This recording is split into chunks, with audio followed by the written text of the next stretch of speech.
To be a successful Pilots Federation commander, versatility is key. So to do this, you'll need a ship that can accommodate any job. At Falcon DeLacy, we have you covered with the Anaconda. Since 2856, this ship has been the ultimate craft for multi-purpose space operations, allowing commanders to fly further, battle harder, and haul more. So look no further than Falcon DeLacy and the true commander starship, the Anaconda. Satisfaction guaranteed.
Christmas Day. Oh, I'll win back your heart with my gold and my art all one day. Christmas Day. But until then, I'll keep on with my pirating ways.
Greetings, Commanders! Second Tech Fozzer Forrester here, bringing you the greatest tunes throughout the galaxy.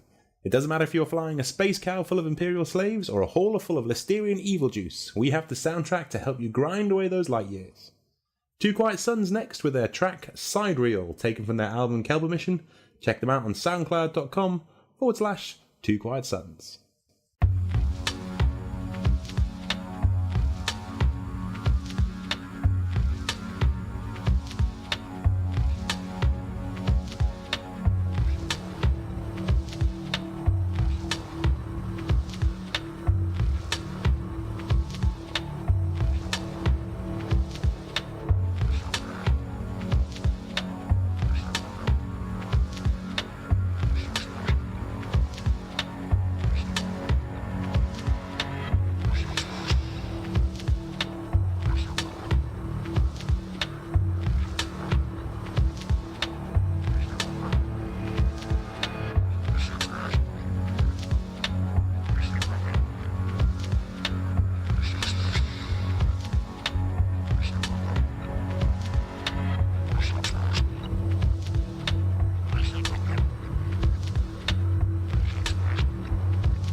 Galnet News Digest, 2nd of May 3309. We read the news so you don't have to.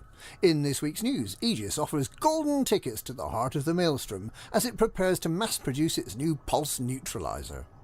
And Calico Zach Rackham gets serious in his bid to become the next president.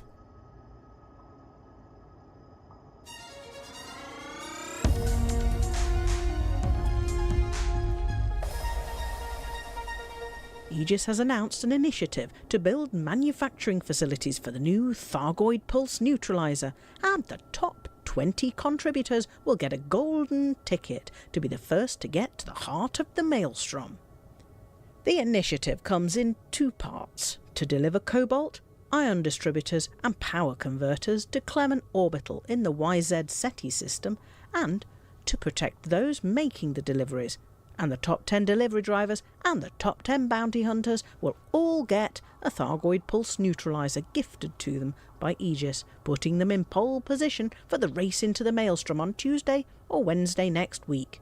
Everyone else will probably need to gather the materials and commodities required to unlock the modules at a tech broker. Unless, against all precedent, Aegis decides to make them available for credits only.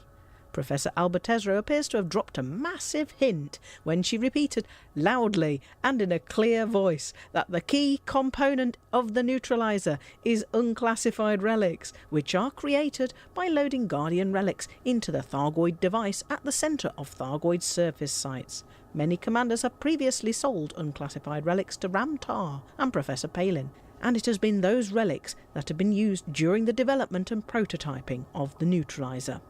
The neutralizer works like a shutdown field neutralizer, and pressing the trigger at just the right moment is likely to take some practice. Caustic sink launchers, which are already available to unlock at tech brokers and which can then be bought at rescue ships, will also be essential equipment for those planning to dive into the maelstroms.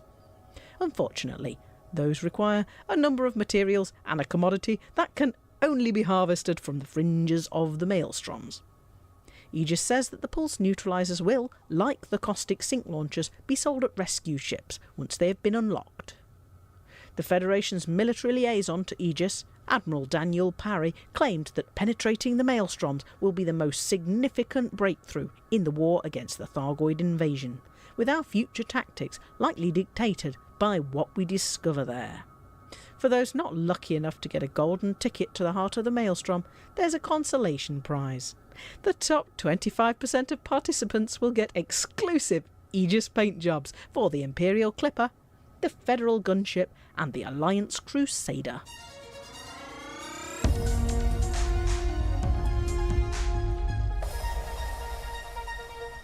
Presidential candidate Zachary Rackham has started his campaign fundraising in earnest with a gala fundraiser in Tau Ceti. Rackham is not permitted to use his vast personal wealth to fund his campaign and must rely on donations from other federal citizens and organisations. He's gained some influential backers, including former Republican Congressman Harlan Turk from Duamta, who has walked across the floor of the House to become Rackham's running mate. Several independent congressmen have also declared in support of Rackham, and it appears that fellow magnate Sir Randolph Plaskett is likely to provide some of the financial backing that Rackham has been seeking. Also present at the ball were media magnates Elias Metaxas, who was in 3307 briefly in possession of Zoe Akeki's famous artwork, Terra Absentia, which he had bought from the notorious thief, the Winking Cat, and Neve McFarlane, the proprietor of the Sol Today newsfeed. Campaign coordinator Anya Blackriver also managed to draft in media personalities, including the icecaster Sura Oyaken. Rackham has used his wealth and influence to rename the historic Taylor Colony settlement, Fort Falconrath, to Fort Rackham. As with the Beta Hydri system, many popular landmarks in Tau Ceti have recently been renamed in Rackham's honour. Given McFarlane's presence at the ball, it is unsurprising that Sol Today has come out in qualified support of Rackham. It is distributing red baseball caps bearing the Rackham campaign slogan, "Just like me." It suggests that after Hudson leaves office, someone fresh and untainted by political experience might be best for the Federation, and asks its viewers if Rackham might be just what the Federation needs to make it great again. And that's this week's Galnet News. Galnet News, we read the news so you don't have to.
Hi, I'm David Lowe, aka Uncle Art. Back in 1993, I wrote and coded the two main themes to Frontier Elite 2. I had no idea at the time how popular those tracks would become to fans of the game. So in 2016, my daughter Holly and I ran a Kickstarter to fund a re-recording of the tracks. It was a great success, and we went to Abbey Road Studio 2, where the Chamber Orchestra of London performed and recorded the themes. It's all on film. Look on Amazon Movies for Uncle Art. This next track is the main theme to Frontier, recorded that day and featured on the album A Temporal Shift. For more of my video game music recreations, please visit uncleartretrogaming.com and stay tuned for more great music here on Lave Radio.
Emily Inkpen. I'm the writer of the science fiction audio drama The Dex Legacy. I'm Chris Gregory and I'm the producer of the show.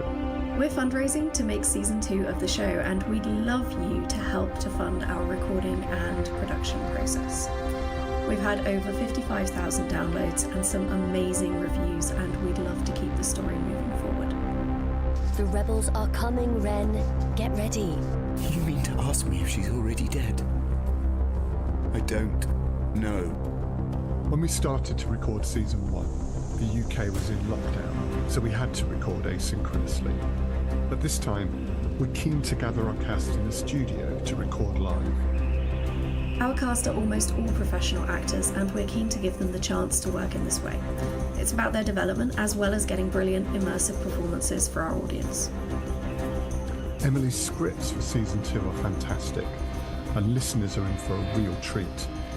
We have new characters and storylines.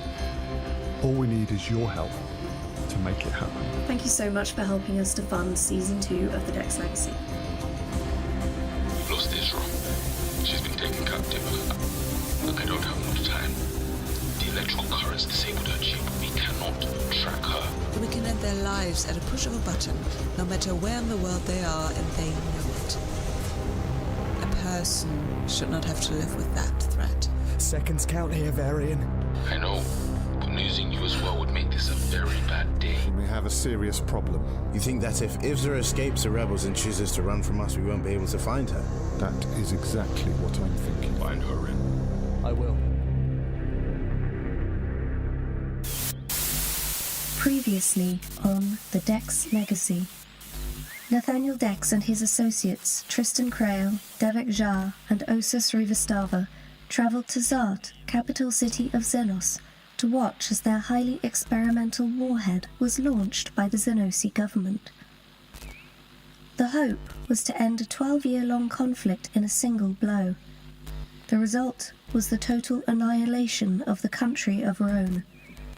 The bomb, designed and built by Dr. Osus Rivastava and sold to the Xenosi by Dex Industries, reduced the people of Rhone, along with all wildlife, cities and towns, to toxic dust.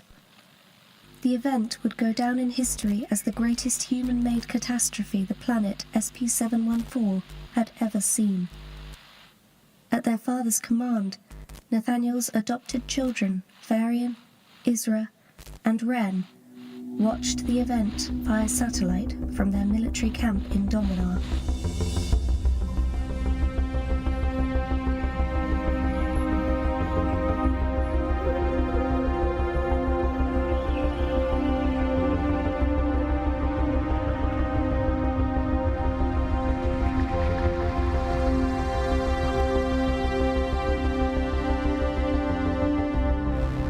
Legacy, Episode 2, The Hunt. Starring Chris Gregory, Warren Graham, Annika Cordes, Louis Watson, Kamara Elliott, Kelsey Griffin, Charlie Richards, Stevie Skinner, and Emily Inkpen.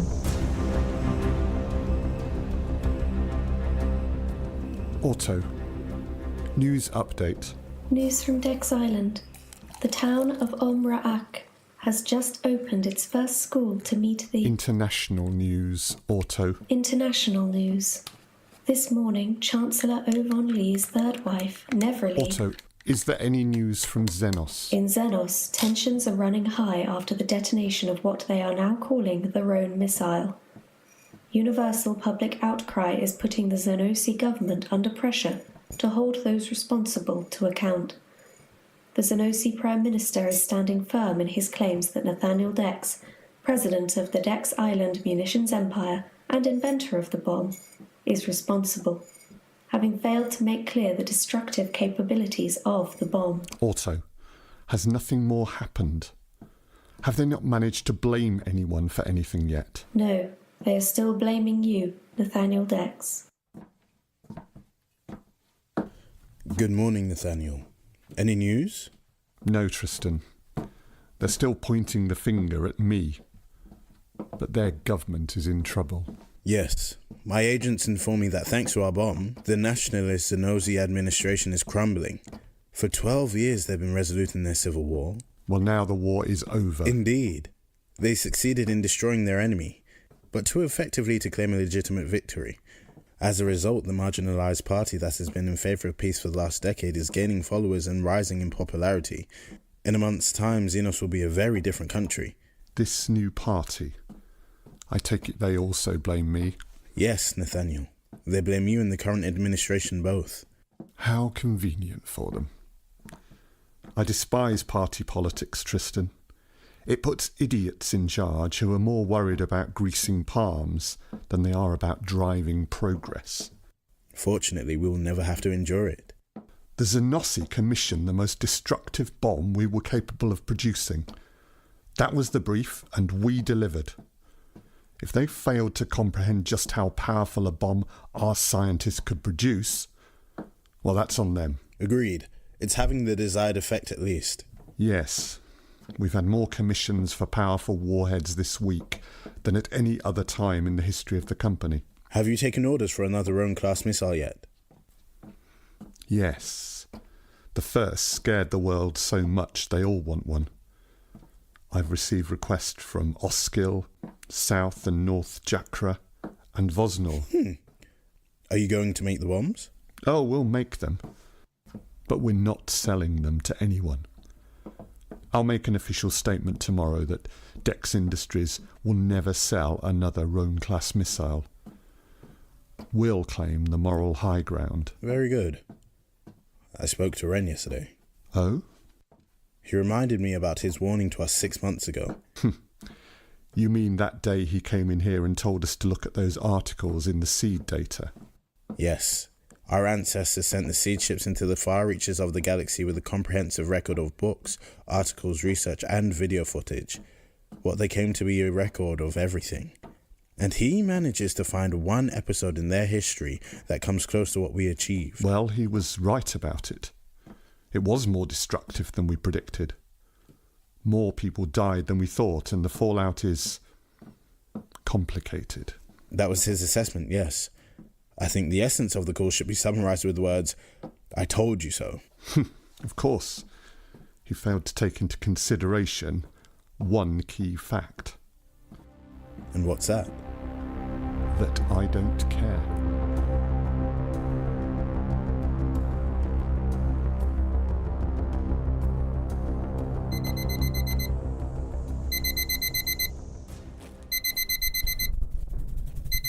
Good morning, Ren.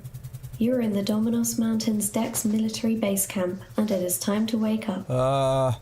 Would you like to hear the weather forecast? No. Very well. Have a good day. It's been the same weather for a month and a half.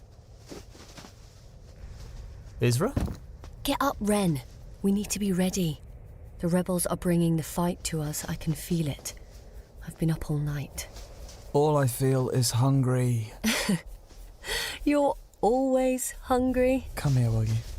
We've got at least 10 minutes until Varian will come and get us. Didn't you hear what I just said? The rebels are coming, Ren. Get ready. Oh, look. There's Varian. No, not yet. Varian. We're about to have company, Ren. Get kitted up. How many are we talking? It's nothing more or less what we used to. About 50 in total. But it looks like they've got a little trick up their sleeve. As usual. They've got aircraft. Ready. What? How did you get dressed so fast? Well, Varian, I've had a lot of practice lately, haven't I? I can't even... Come on. How long are you going to hold this against us, Varian? Until it stops. And what if it doesn't? Not everyone wants a different person every week, Varian. All 3 in the same week. Sure, I get that, but none of them are my adopted sister. Keep your voice down, Varian. You know no one can find out about this. Don't we have more important things to talk about right now? Yes. Looks like the rebels are coming from their base in the southeast. But we cleared that base 2 days ago. Yes. Yes, as Rui did, it must be part of the hidden tunnel network that links their bases together. I'm starting to think it would be better if we just blew everything up after every battle. That would make a mess. And we're here to win the war without making mess. I'm going to talk to our father about it. See how much of a mess we can make without upsetting anyone. He's not our father. Okay. Fine, Varian. If you're sure. Rather you than me. You said something about the rebels having aircraft? It looks like they've got a small aircraft. It's hard to tell. No, it's not. There they are. Great. They're coming straight after us. Jake, Pat, get ready. You're with me. They've got ground vehicles too, and those weird little, copters. They want to be up in the air, beyond our reach. Maybe. This is going to make such a mess of our camp. Not the most important thing right now, Varian. Right. I'll go out to the perimeter and head them off from the north. I'll see you two when it's over.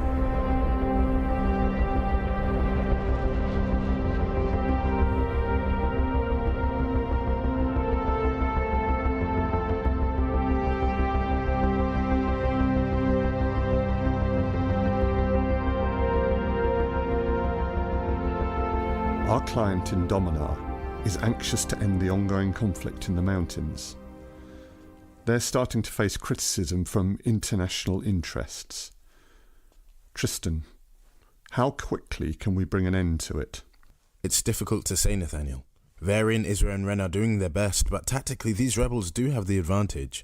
Varian, Isra and Ren are at the cutting edge of our technological research. That's an advantage. Yes, but they're deep in rebel territory, and their enemy knows the land. That is why, when they took Ren prisoner, it took Isra and Varian 2 days to find him. It was a long time for him to be in enemy's hands. Quite. All things considered, our experiment is paying off. Varian, Isra and Ren are doing well. You trained them, Tristan. Did you think they would fail? One never knows how a test subject will perform in the field until they have field experience. Oh, so you know that better than anyone. Devik, what do you think? Physically, they are surpassing my expectations, as usual. Although it's hard to monitor them effectively from this distance. They are showing progress in leadership, which is promising. Reports are that they are a far more cohesive unit than we anticipated them becoming. Than you anticipated, perhaps, Tristan. They're very different, Osa. They fight differently, think differently, move differently. The treatments were the same, though. No, Devek? Not at all. They're genetically distinct, so every round of treatments had to be individually tailored, which is why they were so costly to create. They are not related, not connected in any way. Except by experience. We raised them together. That is significant. No? Perhaps. If we may return to the point at hand, we sent them to Dominar to establish whether or not there will be useful assets to Dex Industries going forward. I think we can agree they will be, which justifies some of the cost that went into developing them. They are 15 and 16 years old. Nathaniel, I think it's safe to say that if they continue to show the progress they've made in the last few months, then in a year they'll be very useful indeed. In 2 years they'll be invaluable. Devek, what are your thoughts? You know my viewpoint. Their use goes far beyond military purposes. They shouldn't be out in the world. They should be kept here, where they're safe, where they can be monitored. Yes, thank you. Osa, we need to end this conflict. Any ideas? Oh, my department is missiles and guns. I cannot do much more because we are required to avoid disturbing those delicate mountain ecosystems our client keeps talking about.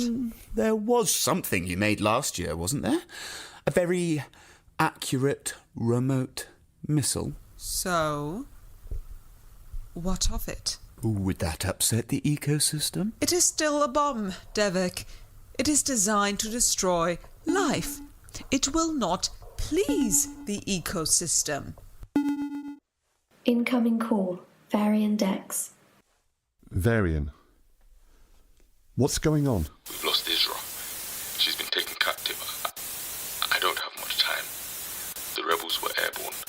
They threw down these electric nets. Me and Ren, we avoided ours, but Isra was fighting 3 rebels when they got her. And she couldn't get out.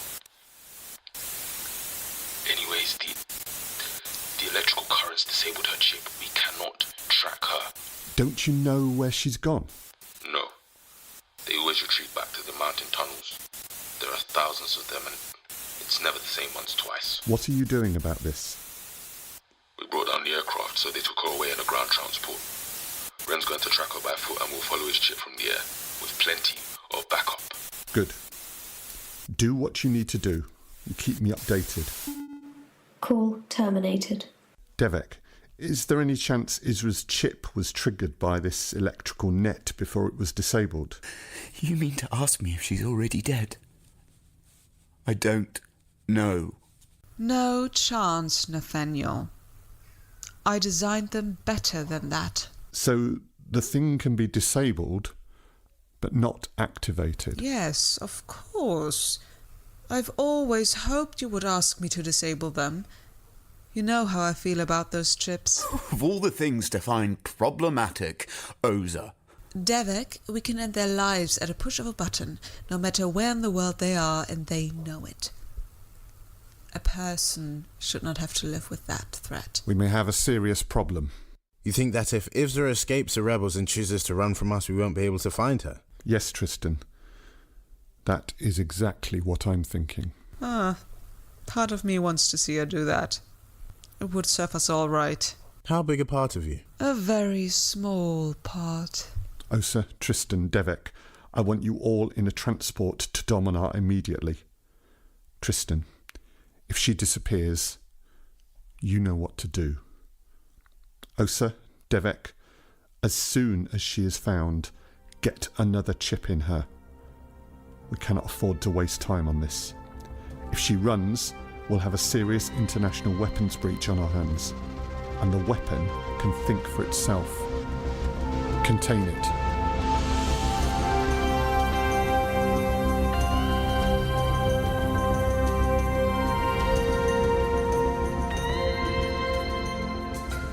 They took her north in one of those buggies. I'll be able to track it easily, but they've got a good head start, Varian. You're faster than me, Ren. Just keep running. Raya and me will trace you from above. All right, I'm ready. Guns, swords, knives? Yes, yes, and yes. Find her, Ren. I will. I know. Varian, we're ready. Let's go hunting.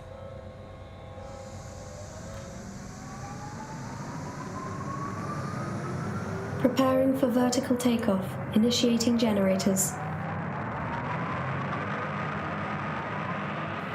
Liftoff. Initiating autopilot. No! Damn you, I'm the pilot. Why is that the default? Blame Nathaniel.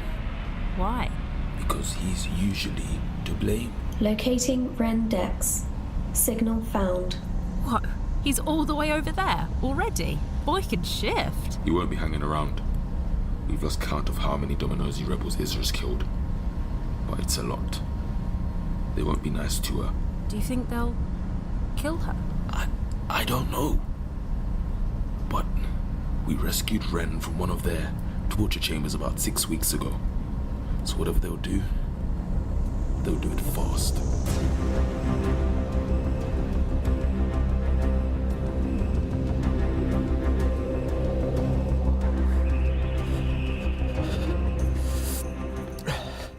Ren, are you there?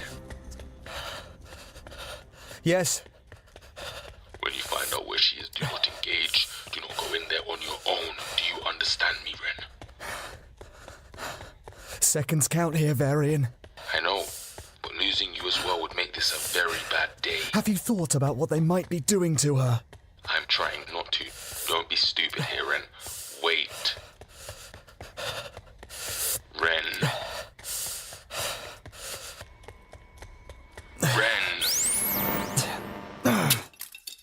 I've always hated that earpiece anyway.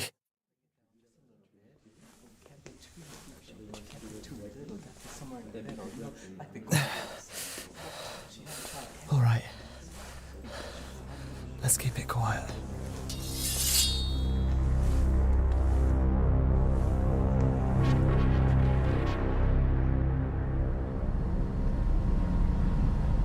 Locating Ren Dex. Signal not found. Damn it, Rael, where Locating did he random go? decks. Ugh. Signal. I can't see him anymore. If he went underground, we might not be able to track him. Such an idiot. Come on, Varian. You can order me around, but you can't tell him what to do. You didn't seriously expect him to listen, did you? I'll always live in hope. Locating Ren Dex. Signal not found. Locating Ren Dex. Signal God, not found. shut her up, will Locating you? Ren Dex. Signal not found. Honestly, I feel sorry for whoever's in that cave. Look! There they are. I think you can see better than me. Locating Ren Dex. Signal found. Yes, it's them, but she's not walking and God's, he's covered in blood. Does she look alive? Yes, she's holding on to him. Well, that's something, at least. Initiating descent protocols.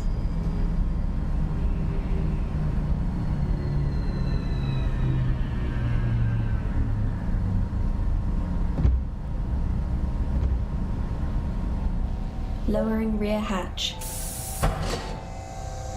Raising rear hatch. Rear hatch secured. Ren, is she okay? She's in the back. They still had her strung up in that net, and it was paralyzing her. I was too late. But she's alive. She's okay. Yes, but they'd started, and I was too late.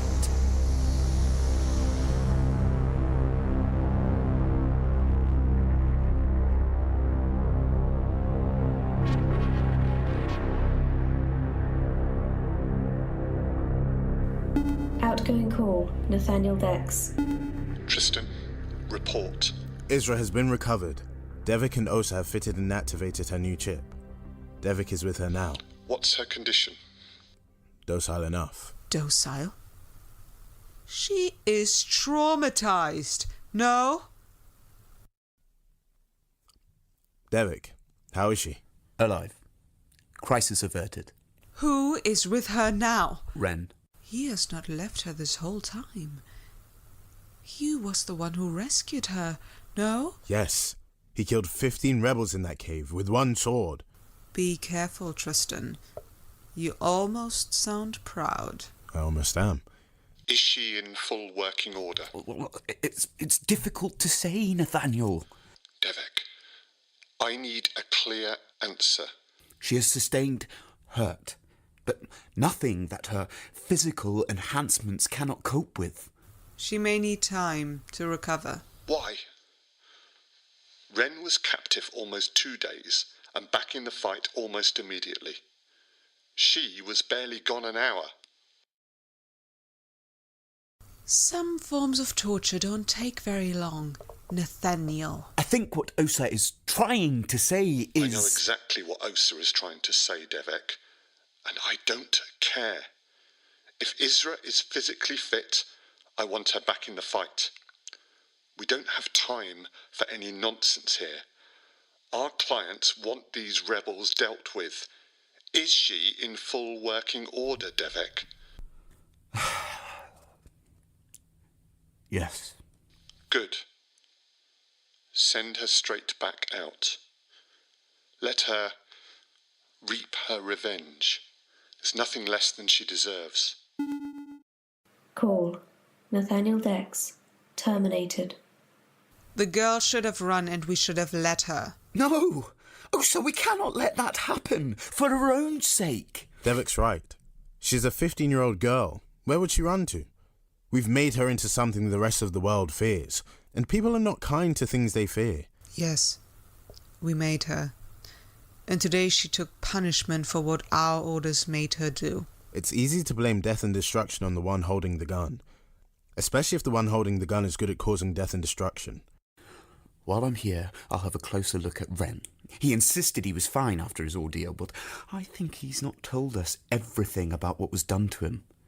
If it was up to me, he'd have come straight home for a full examination. I've said it before.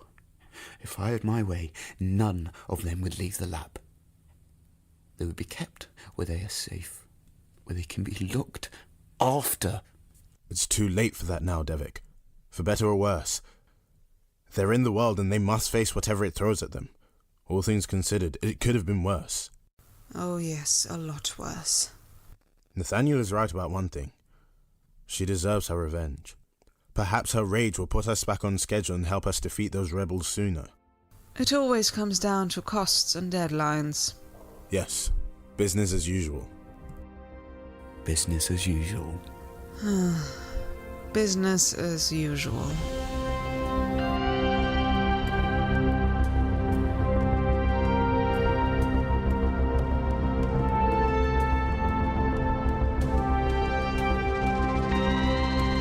In episode 2 of The Dex Legacy, you heard Chris Gregory as Nathaniel Dex, Warren Graham as Tristan Crail, Annika Cordes as Dr. Osus Rivastava, Louis Watson as Dr. Devik Shah, Kamara Elliott as Varian Dex, Kelsey Griffin as Isra Dex, Charlie Richards as Ren Dex, Stevie Skinner as Raya, and Emily Inkpen as Auto, with music by Dr. Alan Stroud. The Dex Legacy is written by me, Emily Inkpen, and produced by Alternative Stories. If you enjoyed that episode, please like, subscribe, and comment. It really does help. If you would like to support The Dex Legacy, you can at ko-fi.com/The Dex Legacy audio drama.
Hello and welcome to Lave Radio. Greetings and welcome to Lave Radio. Greetings, Commanders. Greetings, Commanders. The show that talks about the universe of Elite and the development of the computer game Elite 4, known as Elite Dangerous, and the fantastic community that surrounds it. Broadcast from the Orange Sidewinder and hosted by a vending machine technician. A place of nonsense and innuendo for forum dads. A self-contained podcast 2 hours long. Transmitting to every corner of the galaxy. It's even louder than me. The hottest show this side of Dizzo. The name of the place. Lave Radio. Lave Radio. Lave Radio. Lave Radio.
Greetings, Commanders, and welcome to episode 441 of Lave Radio, the show that likes to talk about the universe of Elite and the fantastic community that surrounds it. I'm your host, Commander Phoenix to Fire, Chief Archivist of Lave Station, otherwise known as Colin Ford, and joining me in the Orange Sidewinder Bar for this episode, we have our Staff Liaison Officer, Commander Psychit. It me! We have our Head of Health and Safety, Commander Aid Levice, otherwise known as Ben Moss Woodward. I think we need to actually use some coffee, and Psychit needs some drugs as well, I suspect. I'm good. I'm medicated up. We're good. Yeah. And rounding out the crew, we have our SRV Banksy, that's Commander Alec Turner. Good evening. I'll have Psychit's drugs. Thank you.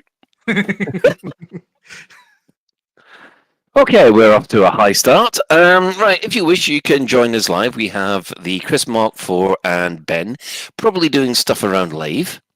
No, I believe we're going to be in Java Beer or something weird. Close enough.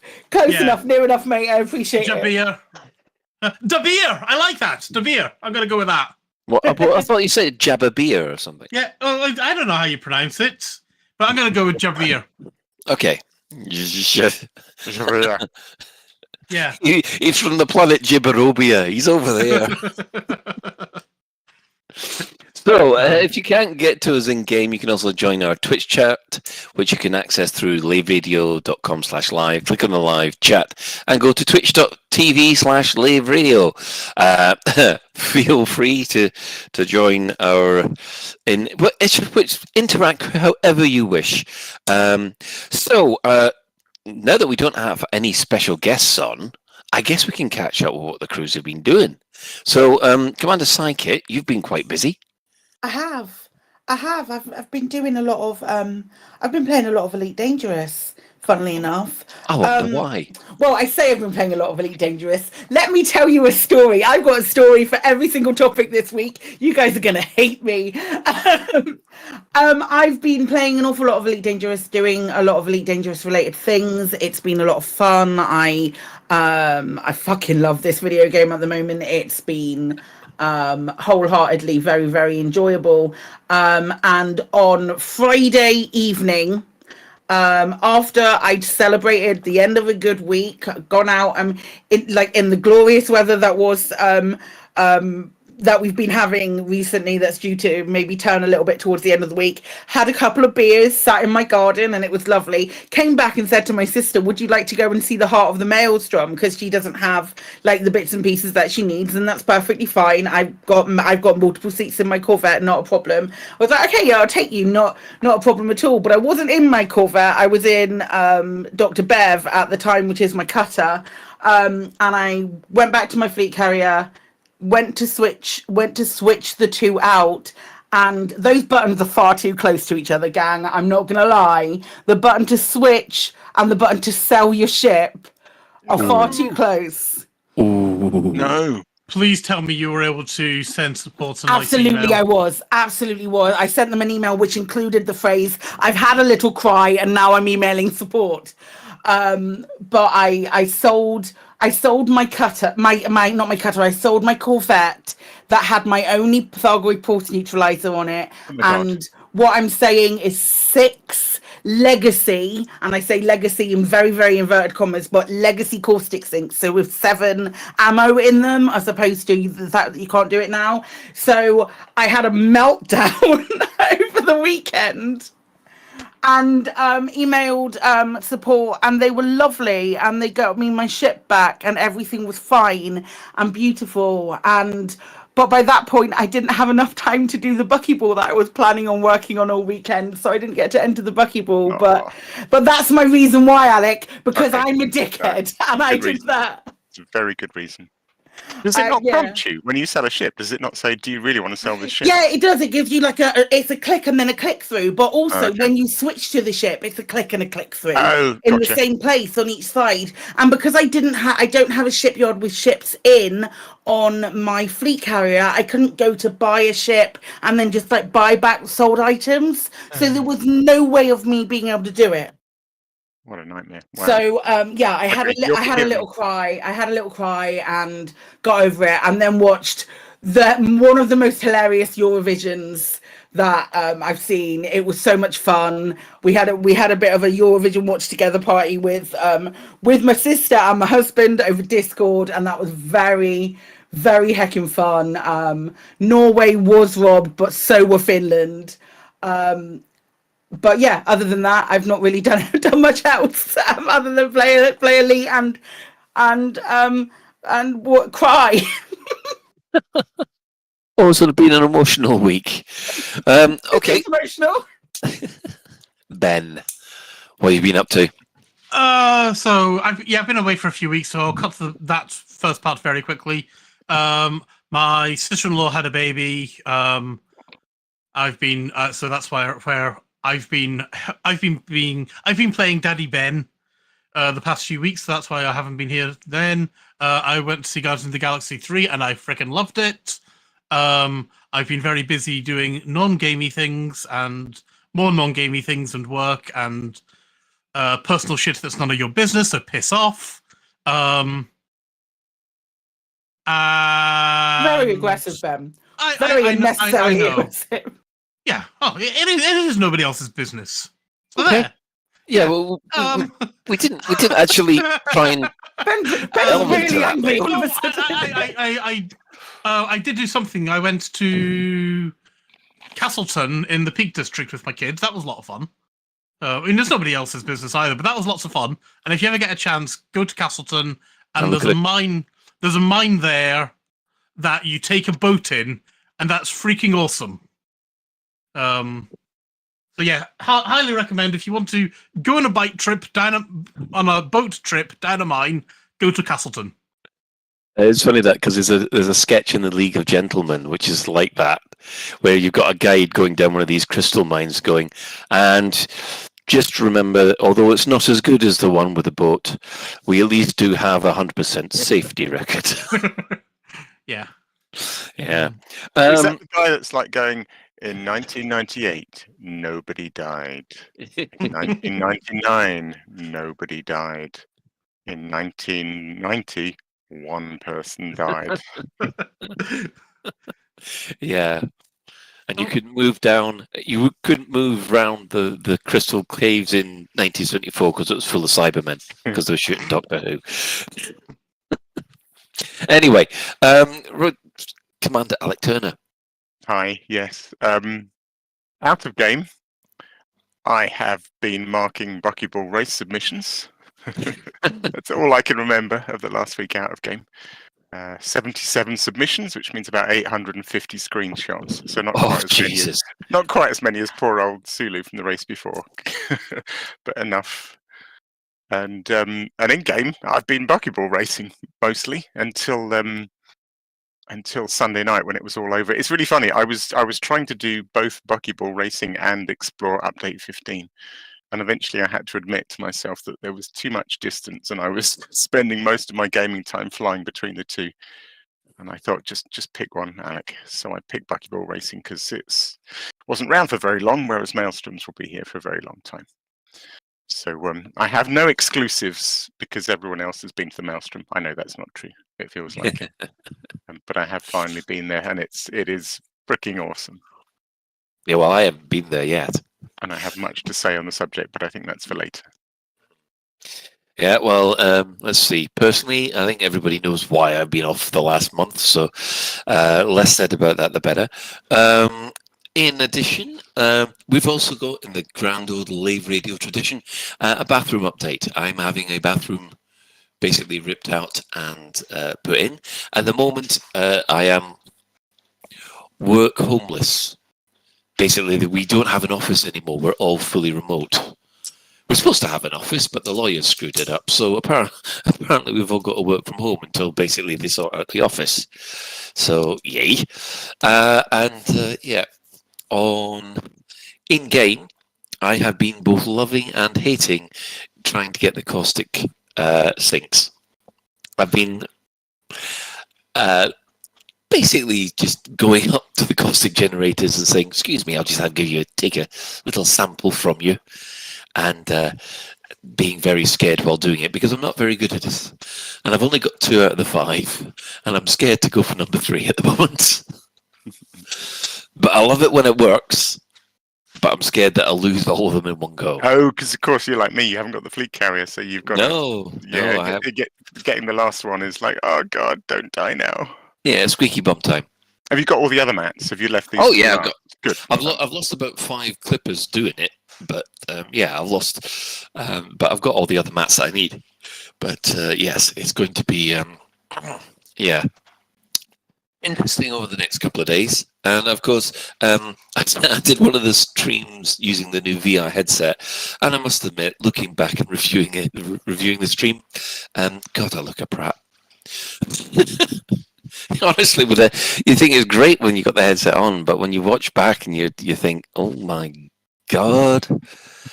Was your stream, was it showing you in the headset as well? Yes. Like Malik does? Oh, yes. Yeah, I know. You look like a white belly. Yeah. Has anyone googly eyes on it? You're fine.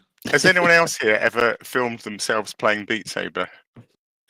No, but I don't recommend it. For anyone that's played Beat Saber, I'm sure you know that it feels awesome. You feel like, I don't know, Darth Maul or something. You think, I am kicking ass here. This must look amazing. And then you video it and discover it does not look amazing. It looks very, very silly and sad. Yeah, I think that's the appropriate phrase. You just look sad. Yeah. Yeah. Have you tried Gorilla Tag and filming that? What's Gorilla Tag? I haven't seen that one yet. I'll let you see Gorilla. Well, I'll let you look up Gorilla Tag. The only problem is it is full of squeakers. Oh right, got you. I think I'll give that. I try and avoid squeakers because I'm an Elite Dangerous grandpa apparently. Right. So, pardon me. What? What's that, a squeaker? I think that was Norman having a squeaker. Oh right, okay. Let's go to the development news. What have the devs said this week? Well, this Thursday, on the 12th, Sally did an update of update 15, or a recap rather, and it was noted that there's a few issues that need looking at. For instance, propulsion elements are needed to be looked at because they're not supposed to. You're not supposed to actually shoot them. You'll be able to get them in other ways. It's because the pacifists are complaining they can't get to the Maelstrom. Yeah, I think they were supposed to be in dropped by Caustic Gens as well, and they've not been dropped by Caustic Gens for a while. So fingers crossed they'll be able to just like whack that in as a random drop from it. Should be easy enough. And then there is this one, which is the relative mouse mode has been fixed. It wasn't in the show notes apparently. I know it's been highlighted by quite a few other creators saying that this is awesome. I'm not quite actually sure what it does because I've never used. Last week? I don't know that we did. No, I don't think we did. I could have sworn we talked about it, but I could be a fever dream. Basically, when you're using the mouse, there's these 2 modes, and one is like when the mouse is you have some notional center point where your mouse is resting, and then one is you move the mouse away from that center point, and your ship sort of starts turning in that direction, and then you have to sort of move the mouse back to its center point to sort of restore it. And then in the other mode, it's a more sort of, how does it work? You're sort of providing more of a direct input all the time. Right. And basically one works brilliantly if you're a flight assist off pilot in normal space, but works horrendously as a means of controlling supercruise, and sort of vice versa. So being able to toggle between the 2 modes just is an absolute game changer for people that use it, I believe. Excellent if you're a mouse user. Yeah. There are some other things that they're still taking feedback on. That's the feedback of the Fleet Carrier Group UI. And also there's reports, now I can speak from personal experience here, there are reports of an unexpected increase in Thargoid Scout aggression.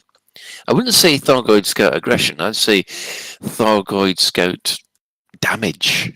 I think's the best way of saying it. Yeah, and also thanks to Sally for giving us a little bit of a shout out on the on the update notes. That was very nice of her. Also, in light of a recently known issue, we can confirm that the reboot missions, specifically Thargoid War variants, now successfully count towards the engineer progress with Jude Navarro. Now, she's the engineer that you do restore missions for. So if you do a Thargoid restore mission, it counts as well. So that's quite. It should count double, damn it. Just Right, because you super easy. I don't know what your problem is. They're really, really easy. I definitely choose one of those over everything else to get them for sure. Ignoring the scouts, how have you been finding them the past week? Oh, that's really interesting that you should say that. We'll talk about it later. Okay. You've got another story, haven't you? Oh, and then some. Well, this is actually quite an interesting point. Apparently, the caustic sink launchers were never supposed to be engineerable. I added the question mark on that sentence, by the way. Go on. Yeah, there's a Well, thing. we don't know that they were never supposed to be engineerable. This is speculation, but I don't think Frontier have confirmed anything other than they're looking into it. Oh, I see. So the reason that people are assuming that's the case is because somebody sent an email to support saying, "Why can I not engineer these anymore?" And support kind of emailed back saying you were never supposed to. And so is anyone getting deja vu? Yeah, there's conflicting information coming, and you can pry my 7 ammo caustic sinks from my cold dead hands. Yeah, same here. Yeah, once you've got it, you don't want to lose it, do you? Well, you certainly wouldn't want to go and sell it. I mean, that'd be crazy talk. Yeah, well, you wouldn't sell it when it's attached to a ship and it's also got Thargoid pulse neutralizer on it as well. No, absolutely not. That's just insanity. Yeah. That is either bad UI or bad player or both. There's a really interesting little insight around this, actually, that I found fascinating, which is that it's basically to do with the sort of module group that they've been placed into. Mm-hmm. So I think caustic sink launchers were originally in the, I forget what the group is called. It was under the heat sinks. Right, it's in the heat sink group. And presumably that's true when you went into outfitting. They were, you go into heat sinks and there they were. And then if you think about the outfitting screen, clearly, I'm guessing the fix was that somebody thought, oh, hang on, they're not meant to be in heat sinks, they should be in experimental. And they moved it, I'm guessing, thinking of the outfitting and I don't know how that was. But by moving it also affects the engineering group. When it became an experimental, you weren't able to engineer it anymore. Yeah. Because I don't think now, please, by all means, and I love how much everyone loves correcting me, but correct me if I'm wrong in this instance. Please correct me if I'm wrong. I don't think you can engineer anything in an experimental tab. No, I think you're probably right. Ooh. Okay, can someone bring me up to date with Tom Cool's leaf blower?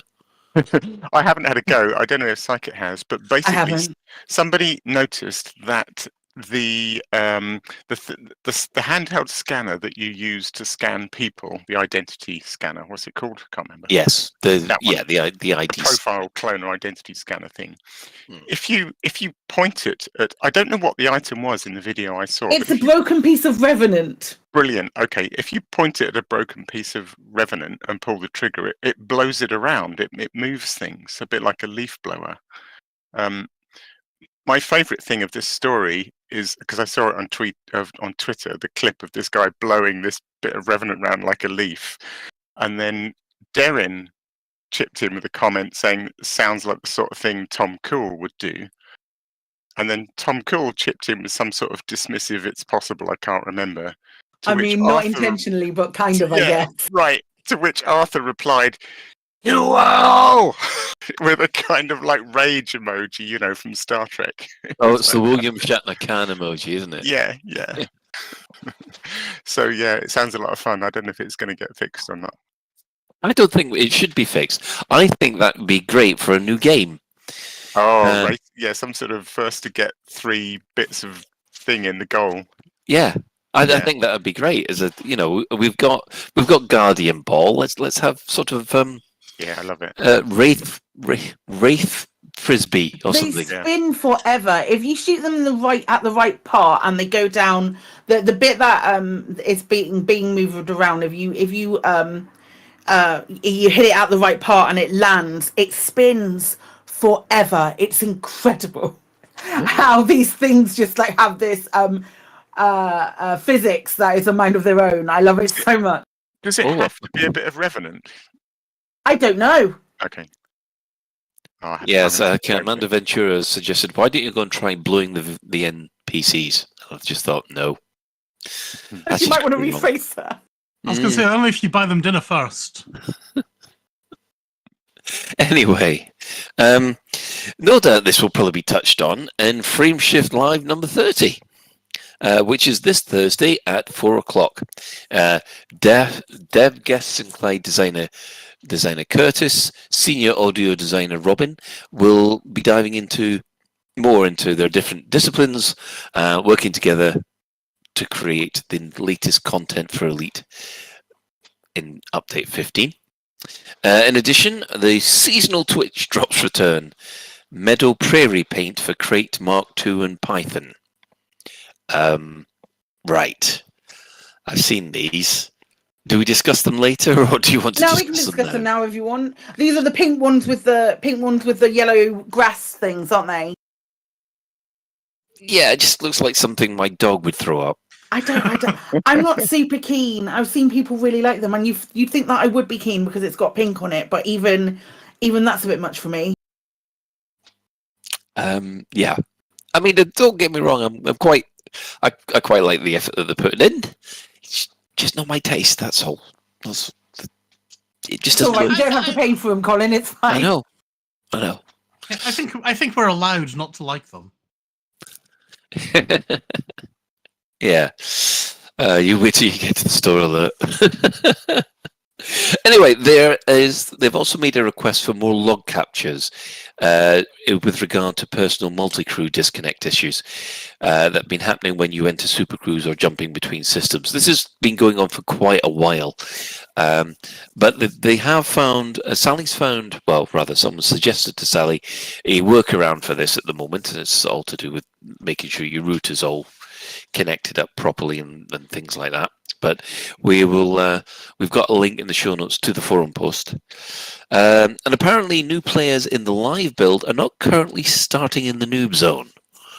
That's been quite a while. Has it? Is it? Yeah. That's Because I started a new commander not too long ago, and I didn't end up in the noob zone, and I was like, WTF, and I added to. I think there was an issue tracker about it or something, and I added to that. So who's in the noob zone? It must be deserted. So I think if you're starting in, Horizons, you might still be in the noob zone. But if you start with the Odyssey mission, when he flies you to your destination, that is not in the noob zone, and there is no way for you to get back. That was that was well before update 15. So whether that's changed or anything like that. I'd love it if the pilot at the end of the starter mission flew you to either Desiat or Santu. There you go. Also went absolutely stay in open. Don't go to any other private crew. Oh, the griefers would have a field day. It'd be seal clubbing our us. There's also going to be Twitch drops from Thursday for all Twitch streamers, with an extra one for partners, apparently. Yep, these are they're going to be it's like the snake wrap skins. Mm-hmm. I think it's the Anaconda, the Crate, and Crate Phantom, maybe, and no, the Mamba for sure, and another one that I can't remember. But there's also the Cobra Mark III is the exclusive one that streamers on the partner program get. Ooh, They're kind of like dusty desert colors. I think it's Desert Snake. It's called Asp Explorer. I'm being told very vociferously via chat. Lovely. Right. Well, that wraps up all the development news that we've got this week. No doubt we'll have more to discuss after the frameshift live, and whether or not something happens with what's happening at the centre of the maelstroms. Moving on, we have community news, which is, interesting. We've got Operation Warbucks for the Thargoid War, raising funds for the... Read it. Thyroid War. All right, Operation Warbucks for the Thyroid War, raising funds for British Thyroid Foundation. This Friday, the 19th of May, Operation Warbucks 3.0 charity stream event will begin. It's a 4-day back-to-back Elite Dangerous stream relay involving 27 streamers raising funds and awareness for the British Thyroid Foundation. The event starts on the 19th of May at 10 a.m. UTC and continues until midnight Monday the 22nd. They'll have giveaways and all the Elite Dangerous content you could want. So please come and join the event with your support and donate if you can. And we'll put the trailer in the show notes, unless we're showing it. I don't know. We don't have that, I don't think. Okay, fair enough then. So so that's Operation Warbucks starting the 19th and ending on the 22nd. Be worth to drop by. Indeed. Yes. Right. Next up, we've got Commander. Oh, good grief. Excellion. Thank you. He's created a 3D model of the rear of a Titan at the heart of the Maelstrom with an anaconda to scale. This is so that we can compare this with Thargoid surface sites. This is huge. It's awesome, isn't it? I threw this in. I don't know if others had seen it, but I went back to it today and there's more than I realized. So there's a whole bunch of 3D models of the Thargoid Titan from different angles. Yeah. And some of those models are covered in little annotations, and the content of the annotations is really interesting. I learnt shed loads about the Titan that I had never heard anywhere else. Really fascinating stuff. Did you know, for example, maybe you did, that like all the sort of little coloured lights that are along some of the ridges and things of the Titan, its sort of little spins and scales have these coloured lights, indicate kind of states that the Titan is in, from a passive green to an angry red, and it goes blue after that, after it goes the angry red. These models are just brilliant, really good stuff. Oh, cool. In the chat, they're asking, how do you know it's its rear end? It's weird, isn't it? Because it's space. I think people have folks have made the decision that the bit where it spaffs out other Thargoids is its anus. Really? I don't know. Surely the rear end has to be where the exhaust is. Well, in that case, it's at the end of each of the petals. It's got 8 anuses. Sexy. Some people would love that. Oh, some people pay good money for that. I don't know. I think from Rini's picture, she said that she was like, "That's the top." And then when I was speaking to her, she went, "I'm not really sure whether it's the top anymore." So, like this, in space, no one can hear you fart. Right. Oh, God's truth. 8. All of a sudden, I'm thinking of the Centauri from Babylon 5. I was just thinking, 8. we have 6.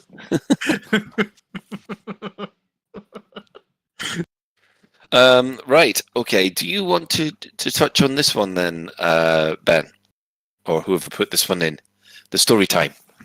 Yeah, I can do that one. So Chet's Will on our Discord told us a beautiful story involving him and his daughter. Pardon? Okay, I thought somebody said something. No, I was just coughing. Let's carry on. Oh, right, sorry. Okay, don't die.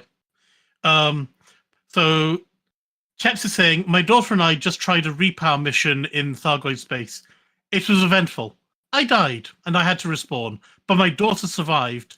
I managed to get a close-up look at the Thargoid drones.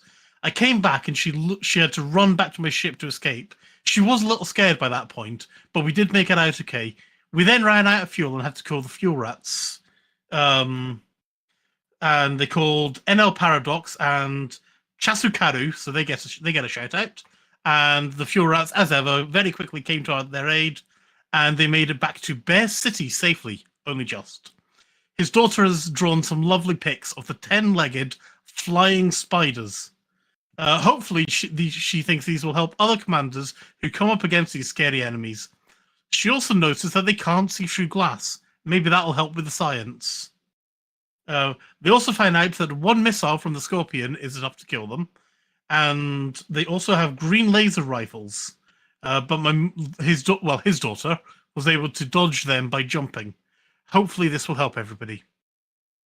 And then there's a lovely photo that will be in our show notes. So much. I know.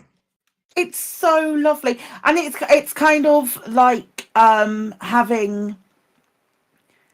It's just I could go on forever about how much of a multiplayer game it's Elite heartwarming, is, and playing it with other people, and just being able to play it with your best mates and like your family is so bloody lovely. Yeah, and that's so sweet. Yeah, it was just a lovely, sweet story from Chips. Yeah.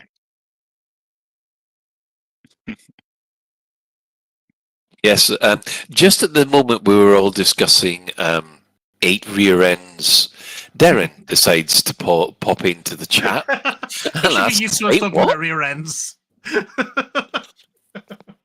So yes, we've gone and grossed out a developer already, guys. It's all right, it doesn't work on the project anymore. It's not a problem. Yeah, who is he anyway? Exactly. It means nothing to us now. Bye, Darren. And he'll disappear in a second. Right. Well, also we have the High Wake. It has knocked out of the park again. I can relate with this one so much, but probably not as much as Mr. Alec Turner. Yeah, it really made me laugh. It's beautiful. For those who haven't seen it yet, it's just the classic kind of, guy recalling his ship from his SRV and then the ship just landing on a rock such that he just cannot get in, and the ice starts to twitch, and then he dismisses it and recalls it again, and it lands on top of a plant. And it's really because there's certain planets you can't get past, and there's certain planets you can. What was the race in the last Magic 8 Ball that had that had you? You had to throw yourself off a lift. No, the last one. The one that I did, Alec. I didn't do this one. Okay. But the last one that I did. You mean the Aquarian job? Yeah. Oh man, that I hated that race so much. I hated and loved that race in equal measure. Yeah, there's nothing like being in a rush and recalling your ship and then bombing towards the docking port just to find your roof snags on the ship, and you come at it from every angle and it just won't go under. Yes, I've been there several times. Yeah. Oh. On the subject of which, we have the Buckyball race results, don't we? We do, yes. Yes. Yeah, busy week for you then. It seems like a good place as any to do this, doesn't it? Yeah. So, it was epic. I mean, I sort of joked somewhere that it was more exciting than the Maelstrom, and so I was going to have to sort of stick it out to the end and then do my Maelstrom stuff. It really was the final day. So I released a leaderboard on, I guess it was around about Saturday lunchtime. And then, we normally do this. We normally sort of say, okay, no more leaderboard until it's all over now. So there's a nice sort of bit of radio silence and nobody knows what anyone else is doing. The highlighted entries on this leaderboard, if we're showing it on the stream or if you're looking at show notes, are all the new entries on that final Sunday. People went absolutely fucking mad. I couldn't believe it when I logged in on. Yeah, I sort of logged in calmly on Monday thinking, just a few more to fill in, and my inbox was just absolutely full. And it's so close. Ignore Shay Blackwood, because I don't know, he just flies in his own galaxy or something. It doesn't make much sense. But if you look at from number 3 down to, I don't know, third place to 9th place, there's 30 seconds in it or something, and the same in regulation. It's insanely close. So 21 minutes 20 in the regulation Cobra. That is incredible. Yeah, Skur's extraordinary. So I've talked about Shay a lot because he's just unbeatable, and I'll come back to that in a minute on the subject of the bloody shit that he decided to win in, which is ridiculous. But yes, Skur doesn't always get to race as much, but Skur's sort of ultimate claim to fame for me is that I've been known to circumnavigate a few planets. Skur circumnavigated Pamesh 2C, which I would have said was impossible. That's an extraordinary feat. So an incredibly talented pilot, and he's one of these people that sort of chips in and says, he turns up on the final Saturday of the race and goes, "Oh, I've managed to get a few runs in. I'm quite happy with the results." And he's basically submitted 2 entries, and they're pretty much at the top. So he won regulation with 21:20, which is extraordinary, and he came second in unlimited. Shay Blackwood, who won unlimited, was holding a pretty untouchable time anyway, 17 something for most of the week in a sensible ship. Was it an Imperial Courier? Oh, it's probably a DBX. I can't remember, Imperial Courier or DBX. So something that you might expect to do well in this sort of race. And then when I was racing Sunday, I saw him out in open mode live flying a Python. And I thought, what the hell's Shay doing flying around in a Python? He must be just doing a fun run, because people like to do novelty runs. Who is it? J-Space did the whole week in a cutter. But anyway, last time me and Epiphus had like our own fight in Corvettes. I'm not doing it again this year. I cannot do that, but yeah. But anyway, so yeah, apparently Shay was actually taking it seriously in a Python and won by a bloody mile. I don't know how he does it. It's extraordinary. Do we feel that maybe Shay was intentionally handicapping himself and still walked out that time? So we asked, because normally when Shay does things like this, he's normally really good at finding the perfect ship for the race. So, things like its turn speed in Super Cruise, maybe the planetary braking involves a really sharp turn at the end to do the ultimate bit of planetary braking, and he'll pick something that's got a really good turn rate. Or a lot of people follow the meta. A lot of people will go, "Oh, DBX is the right ship for this race," and they'll just use the DBX. I do that, but Shay will experiment. So everyone assumed there was a really brilliant scientific reason why he'd switched to the Python. But no, apparently for this championship, he's limited himself to 3 ships. The Viper, the Python, and something else I can't remember. He's set himself, these are the 3 ships I'm going to use for this championship. So no, he just took out a Python and beat everyone else by a bloody mile. Literally, it is just mad skills. Yeah, it really is. Yeah. That's just painful, isn't it? I mean, it's sort of like the Max Verstappen at the moment of Buckyball. No one seems to be able to touch him. No, I long ago gave up. I mean, not gave up trying, but you have to. One thing I think in Buckyball, you sort of, it helps to know your place. By all means, try and do better. But when you've been doing it a long time, you kind of come to accept your place in the pecking order. I do want to hashtag 1 Point Club. Yeah. I do want to quickly shout out a couple of people. I wanted to give a big shout out to Epiphus, who's he's not that new to racing, but he's not one of the old guard as such, and he's been doing better and better and better, and he finally got a podium place in regulation, came second. So bravo, it's great to see people like this, climb the leaderboards and get better and better and start winning. That's fantastic. And also I want to give a shout out, I think he was in chat earlier, to Kevin the Stabber, great commander name, who's basically come out of nowhere and is definitely one to watch. He was submitting some incredible times right from the outset, and he came 3rd in regulation. So bravo. And what is it the Emperor says in Star Wars? We should be watching your progress with interest, young Kevin. Kevin. Great. Dear. Everyone had a really good time, I think. Fantastic race. And really nice to see people really going for it despite update 15. I really appreciate that. Yeah, I've been told off for comparing that F1 driver to Shay now. Right. This is quite an interesting one for all you all you botanists out there, people who love a bit of plant scanning, Jimathon has created a new app that could help you. It's the Elite Dangerous Odyssey Biological and Geological Checklist app. We've got a link to it on the show notes, and you'll find it in the forums. It's an app that can help you keep track of all the different plants you've scanned and which ones you haven't found yet.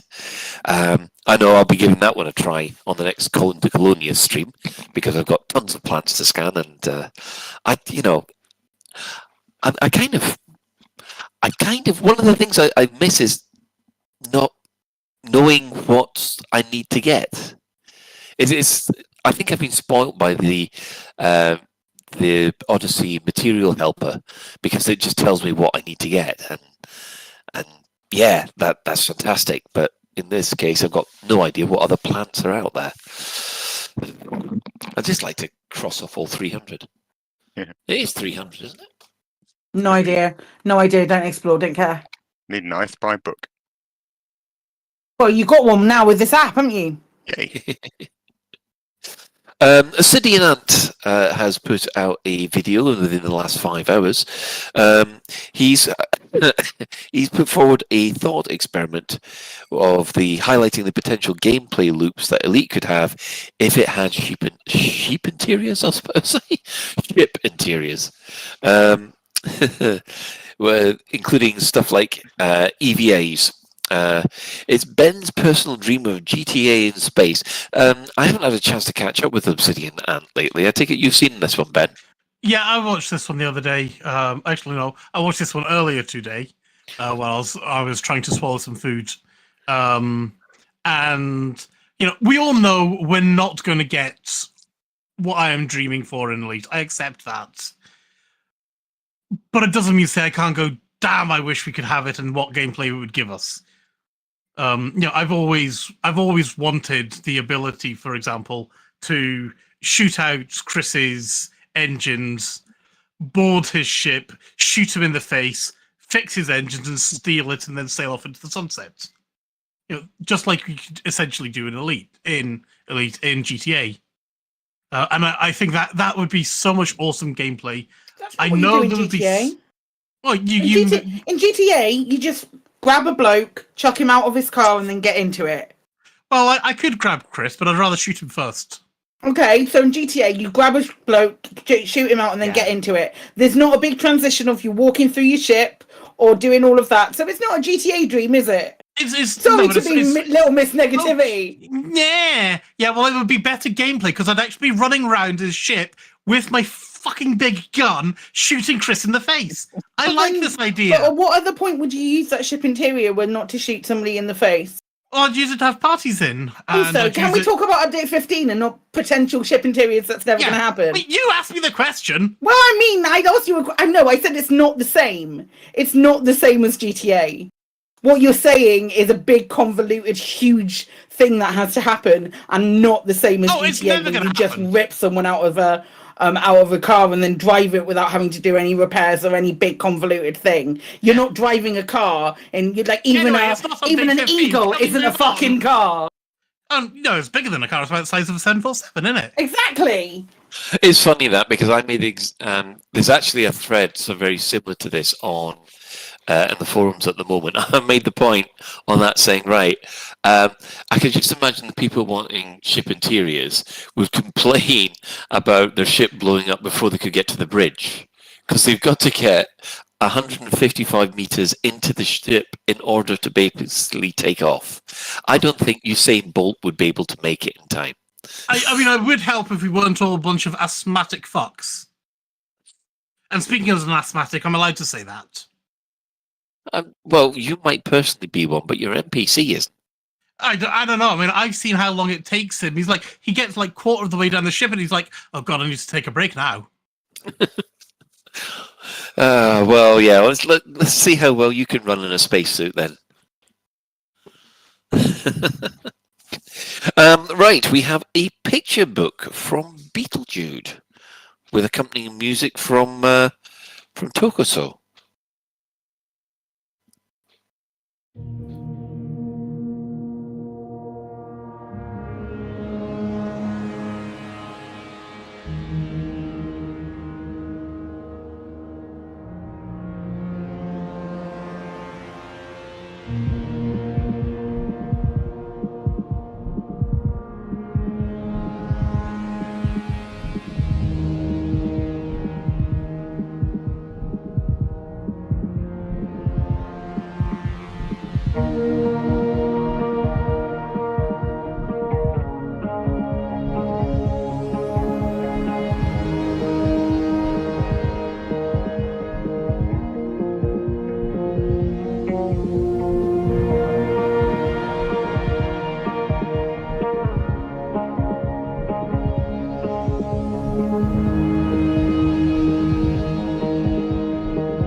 Well, I hope you enjoyed that. And this is what you've just seen has been Beetlejuice's, I think, picture book, which has been made available to her patrons. The music was by the well-known Commander Tokuso, and yes, that was a premiere, if you like, of the artwork. And as per usual, it's Commander Beetlejuice. Amazing stuff. I don't think I can think of anything else better to say than that. Just amazing. Brilliant. Yeah. Right. Well, let's have a look at the in-game events which have been happening this week. Well, we've got 3 bits of Galnet news, which surprisingly have all got to do with Update 15. On Wednesday the 10th, they said, right, we're going into the Maelstroms. Which basically explained that commanders can now get into the Maelstroms, which is always useful. Then following that, we had ground troops encounter Thargoid drones. Obviously, the explanation for the new restoration mission. That is something I've still got to try, which much to my eternal shame. And then finally, today on the Tuesday the 16th, Galnet News has finally admitted that there are Thargoid motherships at the centre of the Maelstrom. Overall, what do people think to this week's news?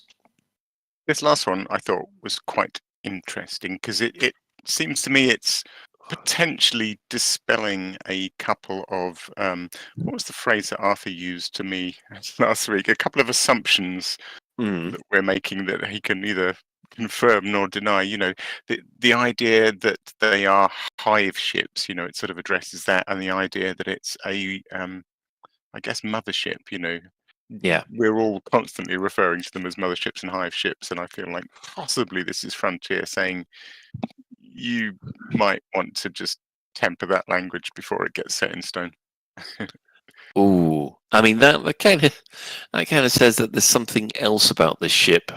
Maybe. I mean, maybe they are hive ships, but I maybe I'm wrong. I have a slight hunch that Frontier get a little bit nervous when purely community-driven wording and language starts to get a little bit encased in stone. Yeah, because you know, do you know what I mean? Until they've said it, it's not called. Until they say it's called a hive ship, it's not called a hive ship. Then. Yeah, I mean the only mention that we've had on the hive ships before is in the logs in Commander Jameson's crashed Cobra Mark III. So and he says that they're absolutely massive. So I'm assuming that you make the assumption that, you know, these Titans are hive ships, but obviously, well, I don't know, having seen some of the behavior, they're thinking it looks too small to be able to chuck out Thargoids that big. Is it just me? It's got a gateway to another dimension built into it. No, it doesn't. What? No, it definitely does look big enough to check out many Thargoids, many giant Thargoids. The little interceptors that come out of there, there's much more space for bigger Thargoids to come out of it. Yeah, they're tiny compared to the Maw, aren't they? Mm-hmm. Are they smaller than scouts? No, it's interceptors. It's interceptors that are coming out of them. The interceptors are coming out of them. They're like the huge. It's a big gap, and they look so small. Yeah, they look like ants coming out of it. Oh wow! Okay, so they really are that big then. Yeah. Like I was on, let's say the top or the bottom, and Apophis was underneath it on, let's say, the top or the bottom, and we were 3.5 kilometers away from each other. And that's the thin edge. That's brilliant. I love it. I meant to do some math with somebody actually. I described it. I've got a blog running, and I described it as a landscape. So when I'm out scanning for exobiology, a thing I've been doing a lot, which I love, is to turn off flight assist and just kind of float across the surface looking for plants. And you tap the up thrusters occasionally, but it just feels really nice just to float over the landscape. And I was doing exactly the same this morning. I'm floating over this thing, picking off its little barnacles and what have you. And it's a landscape. It's it's like a field of mountains. It's vast. Yeah, I mean, like I said, I've got to experience it for myself. But I've seen everybody on the streams. I mean, what interceptors have actually come out of them all? Because I've seen Orthruses and Cyclopses, but I haven't seen anything bigger. I have. Oh, what have you seen? Everything. Oh, so I don't think I've seen a Hydra. I don't know if I've seen a Hydra, but I've seen the other things. So I've Medusa seen and Basilisk. I'm definitely seen a Medusa. Obviously, the little side garage entrances. Those are the things that spaff out the scouts and the glaives. They do both. Helmut Grokenbecker is saying that he did see a Hydra. So yeah, there are. I think it will. I think also if there's a lot of aggro going on, you'll see more. More different types of Thargoids, but I've come face to face with an Orthrus in there. I've definitely seen at least one Medusa. Yeah, it's good. Yeah. Just incidentally, that wonderful magnetic like pulse that comes out, the blue pulse. Is that basically the pulse that goes out through the whole maelstrom then? No. No, so it's something else. Thinking is no. Now I haven't even seen one yet, but I think I actually asked Orange Phoenix today because I know he did a stream a couple of days ago, and his stream was basically let's go and see the blue pulse. And I was thinking, okay, he must know how to trigger it, and I really want to see it. So I asked him. Psychic's probably got her own feedback on this too, but he reckons it's a defense mechanism to a lot of aggro. So attack things. Heat up attack the turrets, attack the ships, and generate a lot of heat, and that seems to trigger it. So I think it's a defense mechanism. I feel like you're accurate with that. I don't know necessarily that it's a defense mechanism. I think because it gets the little blobby bits on the type, not the blobby bits, but the lines inside of the lines went red and get redder and redder and redder, and then when they do the blue pumpkin-y type thing, once it does that, it goes back to being like not red and heated again. So I think I am of the impression that it's it's something to do with like also a heat release thing and a defense mechanism, because it's like you get loads of, on all of the points, you get loads of different like electricity static things start to go, and because I've been outside of it and inside of it once it's gone, and it feels like a bit of like a Thargoid pulse kind of thing. But I think it's also a big release of energy because everything is building up so much inside because it's using the rest of its defense. That was the general consensus when we had we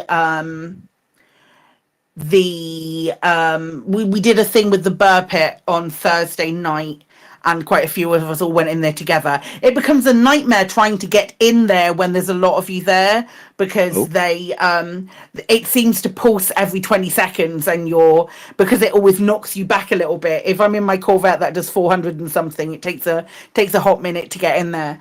But it's very worthwhile once you get in there, because there was so much activity going on. But that's the only time I've seen it triggered, is when there's been multiple commanders inside the blue pumpkin thing.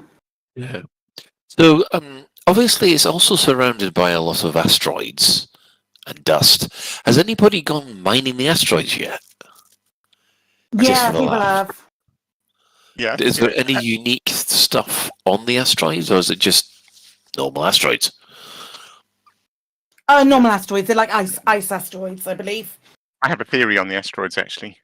Oh, go on then. Well, only that. I mean, it's intriguing to see if it'll ever be explained in a more sort of in-game lore-y way, because what was there? It's not like we're missing a planet, so where have these come from? I think it's just a really neat design decision, and I would have done exactly the same thing. And I think it's brilliant, because when you're heading into the Maelstrom, it takes quite a long time to get in, even after you're past the pulse wave, and there's fog and there's atmosphere, and then you start seeing shapes coming out of the fog. And I think having asteroids in there is genius, because you're looking at these shapes, and we all know there's something in there, so you're looking for the thing, and you keep seeing another shape looming out of it and going, is that it? Is that it? And then one of the asteroids kind of just gets bigger and bigger and bigger, and it's I think it's brilliant. I think it's a brilliant way of just adding to the moment of seeing it. Yeah, I mean, those asteroids, they're not full of tritium, are they? They're not using... That would be good, wouldn't it? I don't think so. They should have done that, actually. That's really good. I like that. Yeah, that would be a good way to refuel your fleet carrier, wouldn't it? Oh, just got to pop over to the local maelstrom. Yeah, do that. That's going to be a lot easier than everything else. I have a little tiny bit of a theory that sort of runs alongside Alex with it being a great design decision, because it is really distracting. But because they're so thick, I feel like they're just picking up detritus with some kind of gravitational pull along the way, and this is what's ending up. Oh, cool! I like that. Yeah, that'll do. Yeah, that kind of makes sense to me. It kind of gives them a little bit of a lore reason for this beautiful visage that happens, because it's just like you see all of the asteroids first, and then the Titan just sort of like looms out of the shadows. I would much rather have the asteroids than a lore explanation of why they're there. Yeah, if you see what I mean. 100% agree. Yeah, this is definitely the V'ger moment from Star Trek, when they've got through the cloud and then suddenly see this thing in front of them. It's one of those fantastic moments. But that brings us to that time of the week again.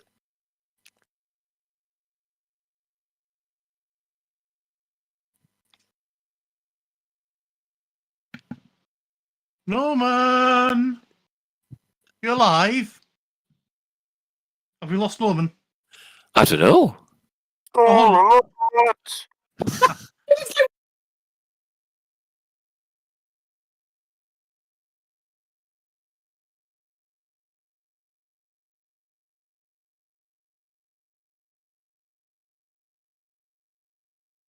Store alert!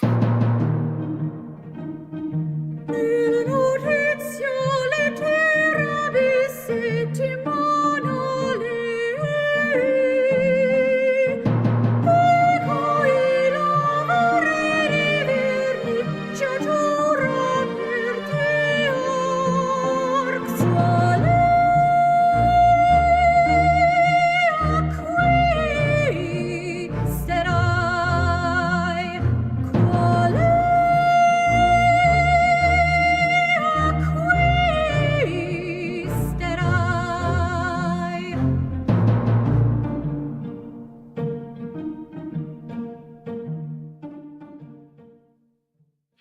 Do you hope to convince them that you're one of their own? Or perhaps you want to send a message that even they can understand? Either way, we've secured the aftermath of unaccountable battles to bring you this authentic carapace pack. Yes, for the Cutter, the Chieftain, the Crate Mark II, the Cobra Mark III, and the Anaconda, there is basically what looks like you can stick bits of dead Thargoid on your ship. Okay, go everybody. They're fucking beautiful. I adore them. I beg to differ. You're wrong. You're entirely incorrect. They're beautiful. In game, when they light up, they are stunning. Have you got them, Psychic? Got the Cutter and the Crate Mark II. Nice. Now, the reason that I don't like it is because it's triggering my. I'm getting triggered. I can't actually look at them without feeling a little queasy. Why does it have to be snakes? Something like that. Yes, I'm just looking at it and thinking. I mean, yes, they look very alien, and they've got lots of fantastic colours that I expect to see at the bottom of the sea. But yeah, it's triggering one of my phobias. Yeah, same thing with the ladder. Yes, yeah, that's right. But I'm glad everybody else likes them. Yeah, I actually for quite a while I've been trading on sort of stored up arcs. I can't remember. I think I bought a pack probably years ago now, but I don't have enough, so I'm actually think I'm gonna have to reach my wallet because I really love the green chieftain one, and because I'm doing this whole sort of ongoing blog about exploring the maelstrom in my chieftain, which has already got a nice green, I think I'm gonna have You're to gonna have fork to out the really, money. aren't you? Yeah. It's when you get your hard points out and all of the additional points that all light up. It's really something. They've done a really good job on these. I really like them. So how does that work? So is it literally just deploying the hard points? Yep, deploying the hard points makes the little fins light up. Lovely. Looks so cool, doesn't it? It's really cool. I mean, I'm glad you like. Are there lots of bits to the ship kit? Can you kind of mix and match? No, they're not. It's a tail, the wing parts and the front part. There isn't one of the extra bits there isn't, but it's just bog standard. And I think that is reflected in the price because it's 13,000 as opposed to 13,000 as opposed to 18,000 if you have the full. Some of the ship kits have sort of lots of options for all four positions, don't they? Yeah. Yeah, you can mix and match some of them. Yes. Okay, still cool. You know what I wish actually that there was some kind of lore behind these, explaining that humanity is trying biotechnology or something, and that's why we've got these coming in. Nah, we're just putting the bits of the Thargoids on our ships because it looks cool. What could go wrong with that? Why not? Yeah. We've already tried to genocide them. Let's really, stick the knife in, give it a bit of a twist. Yes, my queen. What's happening? Well, they've started to attack us now with bits of our dead bodies now. Do you think that would be the equivalent of shoving somebody's head on a pike? 100%, absolutely. It's basically the Reavers, isn't it? The worst. We're the worst. We're the actual worst. Oh, we are. Yeah. This is the Reavers where you've got the blooming dead bodies attached to the front of the ship. It is. We are the Reavers. Well, there is the Reaver ship kit as well, isn't there? Is there? Yeah, I know this is a spiky one. It's the Raider one. It's the spiky boy, but that's basically. There's no skulls on the spikes, but I don't think there'd be allowed skulls, unfortunately. Arms. In the chat, are we the baddies? 100% yes. Yes. Yeah, I think we are. I just adore them. I think they've done such a good job. The different color schemes are really, really cool. It's cool that they can tie it into something like hardpoints deployed. I don't know. I just think that's an interesting little insight into the sort of things maybe we might see in the future with paint jobs. Yeah, it is. It just reminds me of Babylon 5 and merging shadow tech, doesn't it? Yep. Yeah. Right. I think what we'll do is we'll take a quick break with some adverts and come back with our main discussion. Get ready. LAVE Radio. Have you found yourself in a spot of bother with those Xenodes messing up your backyard? Oh, why are there Fargoids in my system? Can't leave the house without fear of a hyperdiction? Can't even get to work. Not that they've noticed, because everything's on fire there too. Sick of the amount of time it takes to scrub the caustic damage from those hard-to-reach places? Oh, fuck, oh, it fucking hurts, ow. Introducing Dr. Pope's Caustic Burn Cream. Apply a few drops to the affected area and feel the euphoria of instant relief. After that, just wash the burn away. It's like it was meant to happen. It's so good, you can even use it on your ships. Thanks, Dr. Pope. My ship smells brand new. Dr. Pope's Caustic Burn Cream, the miracle that can happen. Side effects may include dizziness, constipation, an itching sensation, worship of an obviously aggressive false deity, death, and loss of sense of smell. Should you experience any of these symptoms, please contact your doctor immediately. Not Dr. Pope though, he's busy. We all know what it's like. You're busy managing your settlement when suddenly the alarms go off. Oh no, not again. That's right. A commander with a Federation naval rank of Admiral, an Imperial King no less, has landed in a ship worth over 100 million credits and is killing all your staff, while they look around for a 10 credit adhesive to glue an upgraded scope to their 100,000 credit assault rifle. They fly away with their super glue and you're left with a problem.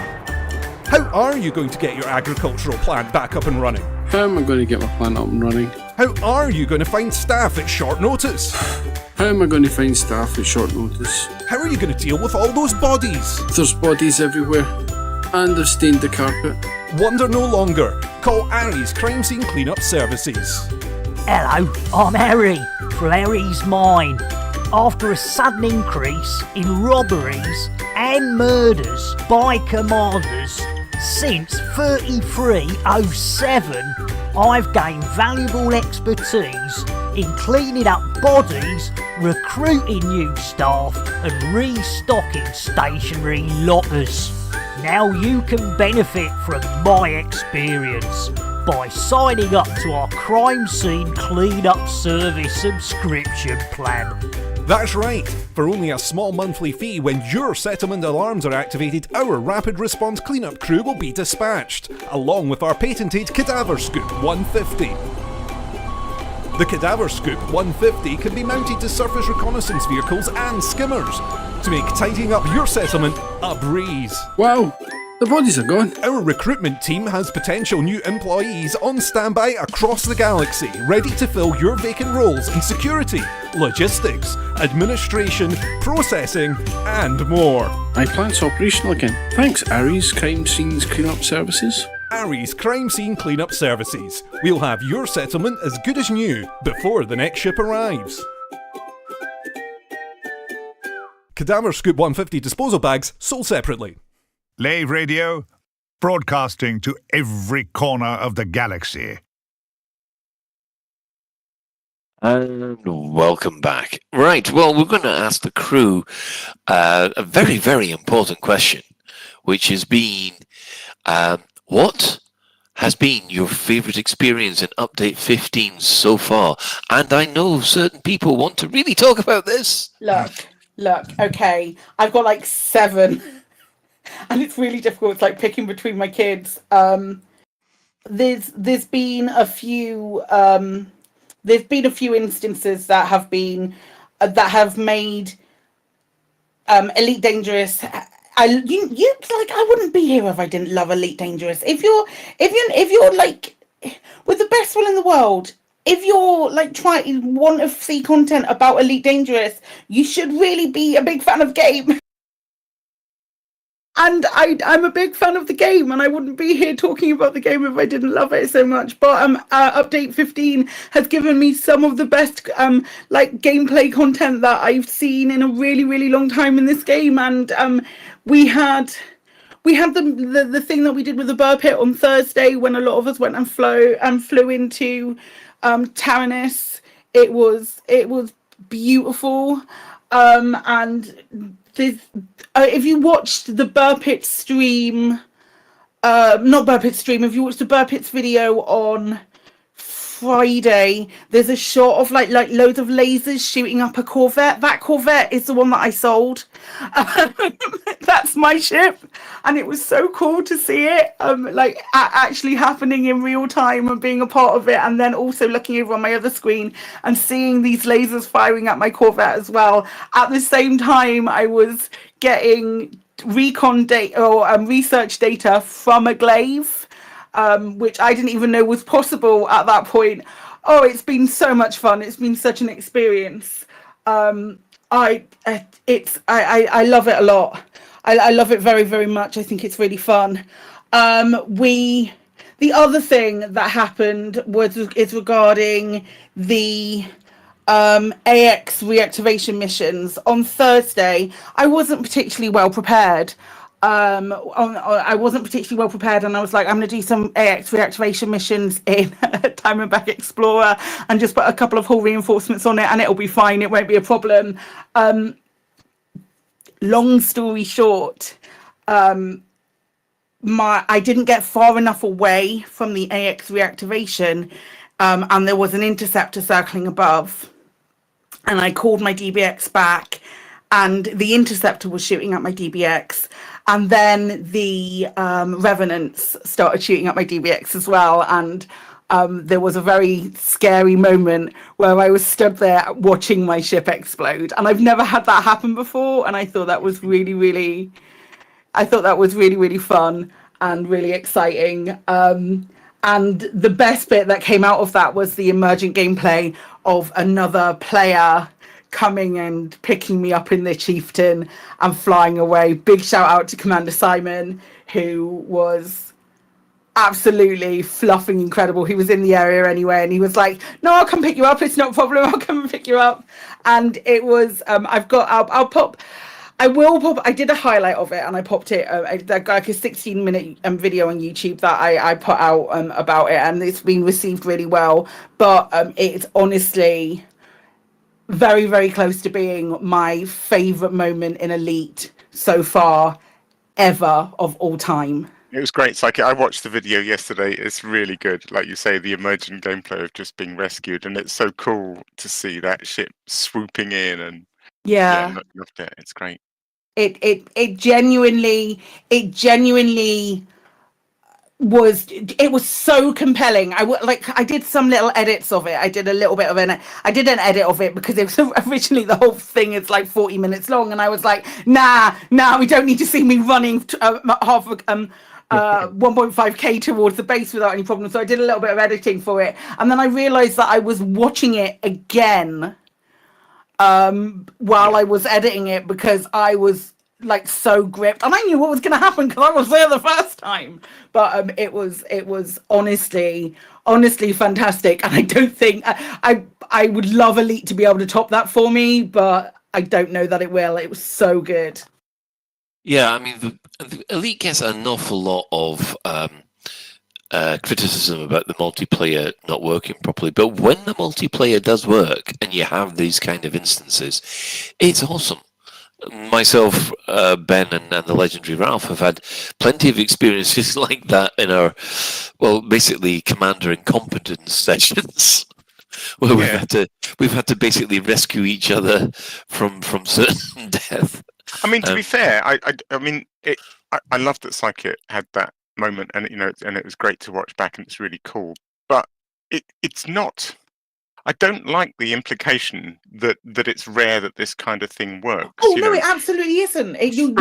From my experience in racing and sort of group racing, but particularly with the elite racers who would do a lot of more live racing, where we've had sort of 10, 15 SRVs in instances, and we've been larking around, and this sort of thing I mean, it does work in Elite. People bash on it for not working, but my experience, at least, is that this stuff generally kind of works really well. Okay, you can't get 50 people in an instance, but if there's 10 of you and you want to go and do something together, yeah, my experience is that it works and it's fantastic. Yeah, I personally, I even because we when the Maelstroms first arrived and there was all those planetary bases that were having combat, we were doing Thargoid combat legitimately in huge groups every single day. I didn't take a break from Thargoid combat for a really, really long time. That's why I've got like a lot of money and I can quite happily eat a couple of cutter rebuys, and that's not a problem. But like even on Thursday, going into the Maelstrom with some of the bird pit, because there were people telepresencing in, there were people multi-crewing in as well, and we were all in the same instance. Well, like I said, it's great when it happens, and it has been happening a lot more. It's been a lot more stable lately, but unfortunately, it does have a reputation for it being a bit flaky, especially if you've got more than 16 or even when you push 32 players in an instance. There's been as well. I will say as well. Okay, I will say as well that 4.0, Odyssey 4.0 has had better instancing since Legacy, since it came out. Yes. Since day one, when it came out, its instancing has been better than Legacy. Oh, I actually agree with that. I think especially at the moment that the reputation that it's all the multi-crew and the multiplayer is flaky. I think that's in the past now. It's a lot better than it was. It's still, unfortunately, it's still got to shake that reputation. But then again, Odyssey's got a bad reputation that I don't think it'll ever be shaken by some people. So best to just deal with it and get on. Yeah, there was definitely some people in the game who are you know how we joke about it being a dead game, but they are a dead game, but they get angry at when other people like the game so much. Yes. They must be fuming listening to us. So fuming, must be so angry that some of us like ship kits that have Thargoids on them and stuff. Okay, I'd probably like it if it didn't make me want to throw up. I mean, that's on you, mate. As long as you don't stop playing the game. Yeah. What about you, Alec? What's your favourite bit been so far? So yeah, because I was racing until Sunday, really, I've only had a couple of days proper in the Maelstrom, but I had a couple of quick goes before, and sort of I managed to get in. The first thing is the timing of the pulse wave, and I guess I got lucky, or I don't know, but I figured that out pretty quickly. But I did. It took me a few goes to figure out how to stay in there a long time. Basically, staying cool. Obviously, I sort of knew that already. One thing that I was really astonished by this morning.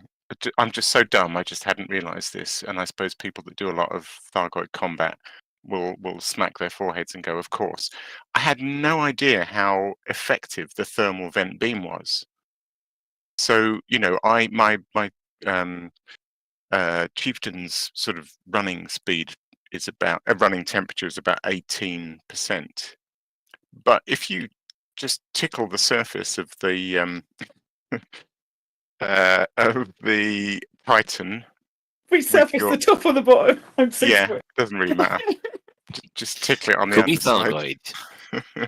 Yeah, tickle the Thargoid with your thermal beam vent, and the temperature plummets to 2%, and you get frost on the windscreen. Well, you like tickling your Titan, do you? You like tickling your Titan. Yeah. So just keep that laser on. It seems really unintuitive because you're trying to be stealthy and hide effectively, but yeah, just keep that beam. Do you know where that doesn't work though? And I found that out the hard way. If you shoot your thermal vent beam laser into, let's call it what it is, the yellow custard. If you shoot into there, your temperature does not lower; it goes up. Does it? Oh. Fascinating. But yeah, so my favourite moment really I think has been this morning, where I spent just an hour in an instance with the Titan, just exploring, coasting around its surface with flight assist off, just drifting off and picking off little barnacle things, and just sort of really, really taking it in. It's just spectacular. I love it. I shall spend many more days of doing that, and then I'm just super excited because there's other things to see. I need to go and try these restore missions, which also look like an absolute hoot. And also, I suppose I'm just super excited about all the positivity. Because I can't help myself. I watch all the YouTubes and I watch all the the popular streamers, with a few exceptions these days. And I'm on Twitch and I'm on the forum, and I kind of can't help it. And I do absorb some of the negativity, especially if people have a point, I suppose. And it's just great when, I'm not going to say it's universally positive, but generally this update has been an absolute bloody triumph. I feel like it's been incredibly well received. It was deployed really well. There's there's some little bugs, but it hasn't introduced or broken anything really massive. It's fixed loads of little things that people wanted. There's VR fixes and the relative mouse mode, and it feels like someone's paying attention to some of the bugs that have really been annoying us. And the actual content is amazing. I love it. Been having a really exciting week. Excellent. Well, we'll move on to Ben then. I mean, obviously, the only point of playing Update 15 I've really had was last week doing the repower the base mission, which I loved. And I have to admit, I mean, I loved the struggle of trying to find the bloody base, actually. I was determined I was going to find it, and then thinking, okay, I'll use my ship to show me where the base is, and just quickly, pull it down and pull it up, because I wasn't flying in something with paper tissues. I was able to do that, and even though she was slightly smeg, so she had enough shields that I could sort of tell her to go away and then pull her back again. And I loved that, and I loved just seeing the yellow beams trying to shoot me, and then flying. That sigh of relief when I see her doing the final jump and getting out of there before my chieftain got blown up by the Thargoid. It was just that was great. And then thankfully I wasn't suffering the high wakes issues, where I was able to find the place, and my ship actually landed in a relatively clear place that I was able to get to. So that was a good point. And then of course the actual content was fun as well. Doing stupid things like dodging the yellow beams, and that sprint across no man's land. I'm trying to think of the. Yeah, it just felt like you're sprinting across no man's land, hoping to high heaven that nobody sees you. I think we all enjoyed your sprint across no man's land. It was hilarious. I mean, did anybody else see the picture from the burr pit, which showed it looked like a Thargoid scout dropping off more? Oh yes, I've heard. I've heard this. Yeah. Apparently, if you destroy revenants, then they get resupplied by effectively Thargoid dropships. I've been jump scared by those fucking Thargoid scouts dropping out revenants more times than I would quite happily admit, because they're so big on those revenants. So, because when they see me, I'm going to shoot back. And there is one thing. I mean, as far as these missions are concerned, right? And I have this problem with all the repower missions. As soon as you power things on, the base defenses activate, but they don't fire on Thargoids, and they don't fire on any scavengers that have turned up. Yes, that would be nice, wouldn't it? Yeah, I mean, what the hell's their point then? What are they defending? They're defending against you from trying to reactivate their bases. Maybe they're not programmed to attack organics, so the only non-organic thing is you and your ship. Well, not you, but you know. How about that? Yeah. I don't know. It's just one of those things that just gets my goat. Sort of, you've managed to power the base on. You think, right, I'm safe. This, and then all of a sudden there's It would about be 7 nice. or Yeah.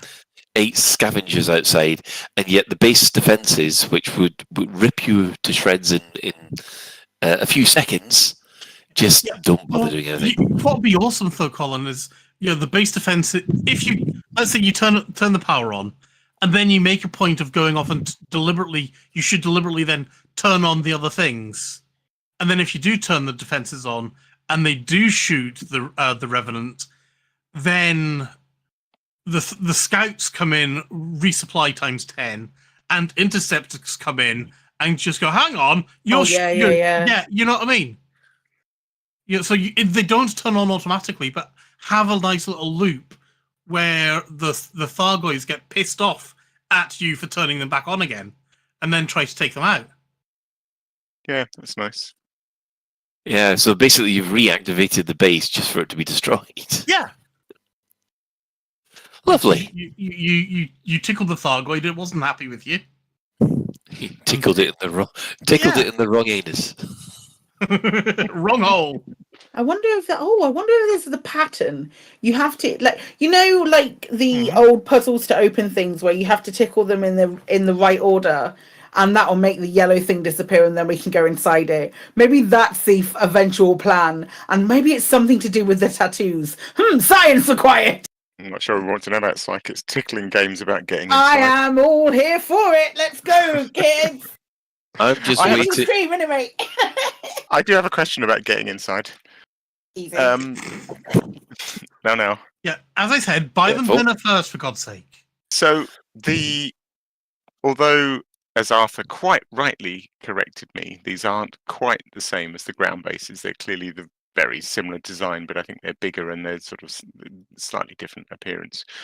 So there are the equivalent of the tunnels that we would drive in the ground sites in the SRV. I think Psychic described these earlier as places, anuses, where the No, that's something come out. different. Oh, are they? But you know what I mean. They're underneath the anus. Okay, right. Because the heat vein bits, the bits which pop out, or the end of the petals on the top, or on the top or the bottom. Should we refer to them in the more biological term as sphincters? Because there's definitely some sphincters. There's a lot of sphincters. If you shoot a Thargoid Titan turret, you will see a sphincter in work. I don't know if anyone's ever had a colonoscopy and been allowed to watch the camera. No, I can't say I have. Okay, well, you would recognise a lot of what you see when you're flying around. That's such a sentence to open with. I Sorry. don't know if anyone's had a colonoscopy. Where was I going with that? What was I going to say? I've put myself off now. Yes, right. The tunnels that are the equivalent of the tunnels that we drive in. Right. Put those images out. You get your camera down there, yeah. Yeah, right. Has anyone tried? Is it ribbed? Has anyone tried to open those by carrying a sensor? Not yet, but they don't open in the same way as the ones that you drive in to open. You know, the ones that you drive in have the sort of petally kind of opening. Mm-hmm. They don't open like that. They, right. I can't remember exactly how they open. Yeah. Oh no! I have so many problems. Oh dear. At the moment, I'm just reminding myself what happened when I had my colonoscopy, and yeah, he's right. I am, aren't I? Sorry, but I so am. Things I never needed to know.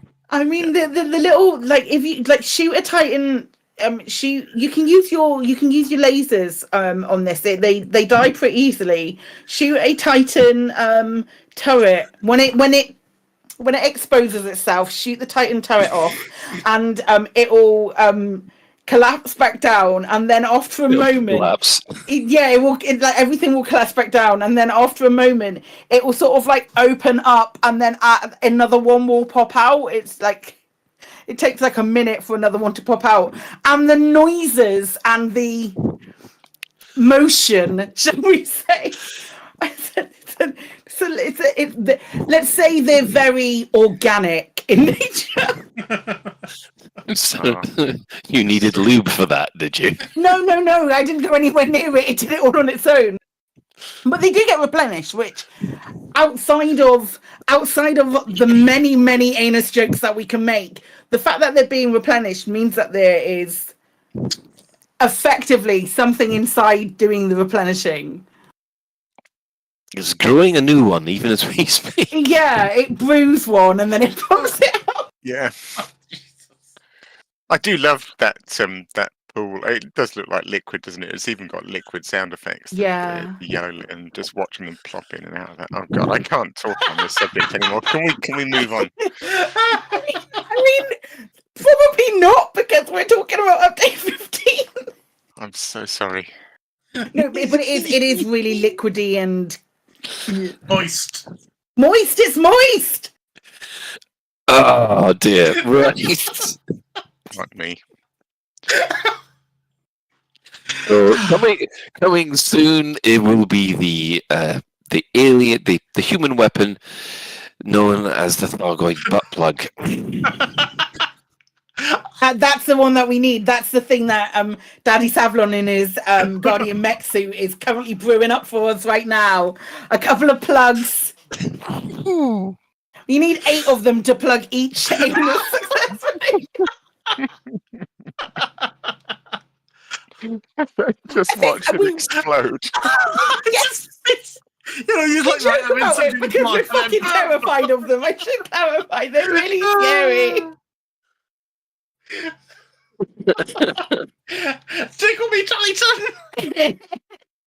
Thank you, Katie. Right. Well, moving on from this, because I haven't had a chance to play any of the Update 15 content. I'm still playing in VR, trying to get the caustic launches, which I'm absolutely loving. But it feels like I'm an update behind.